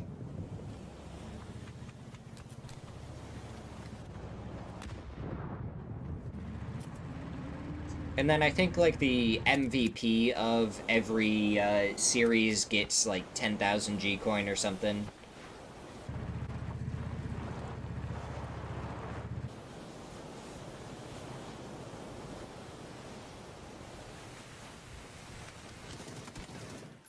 Cowboy tries to go for the shots, takes a headshot there. He's gonna have to go for the first aid, but nades are gonna come flying any second now. Purdy's still just driving around in the BRDM. Low. Oh, he spotted Zakraken, just wasn't able to get the headshots though. Sun goes out. Alo repositions. Okay, I enjoy having someone to talk to. Once the fight really breaks out, I can focus most of the time. Cowboy does find an opening knock. Now he's going to want to go for the shots onto DraftKing, but he's taken down to a single hit point. Purdy just coming through. Gets the flush onto Biel as Frogman found the knock onto DraftKing. Purdy finds Zakraken as Zakraken blows up Purdy. 2v2. Alo and Cowboy going to be going up against Frogman and Benya. Bestia trying to win their first match of the day. Team Liquid going to be going for their 4th win of the night. Blue Zone's going forward towards the rezzing members of Team Liquid. Alo with the links, doubles up. 2 shots is all he needed. And Team Liquid, 12 kills in the chicken dinner to take home match number 6 in their 4th win. My goodness. You hear the links ring out, and it's a double finish off the night. Now we just wait for the updated leaderboard real quick. Then we are gonna go to bed and be back at it again tomorrow. Theoretically with Team Falcons here.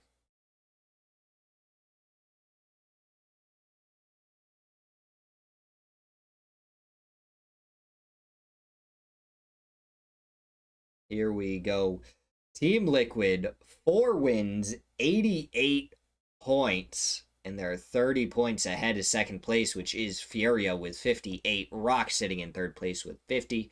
Duel in 4th with 48. Toyo with 46 in 5th place. 55 PD with 45.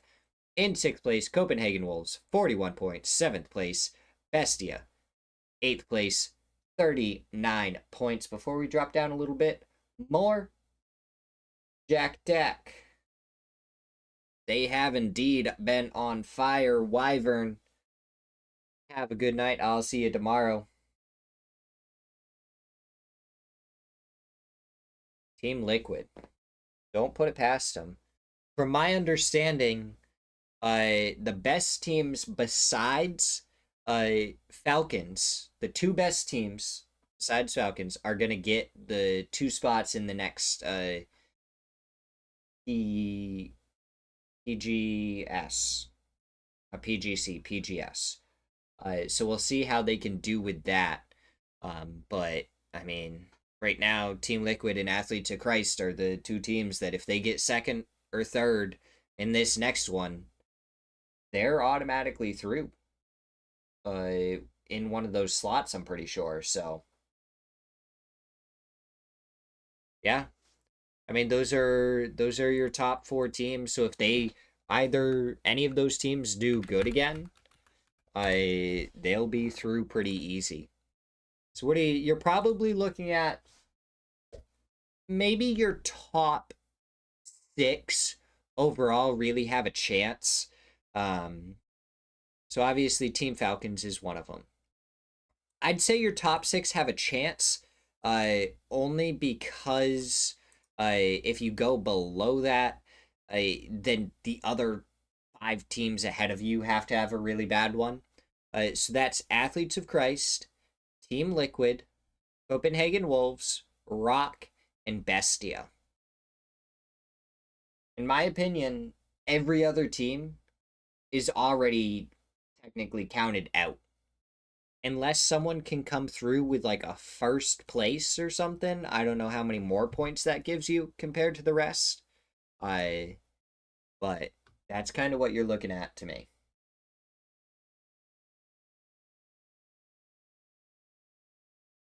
I don't think so either. I think Team Liquid definitely got the better end of the switch.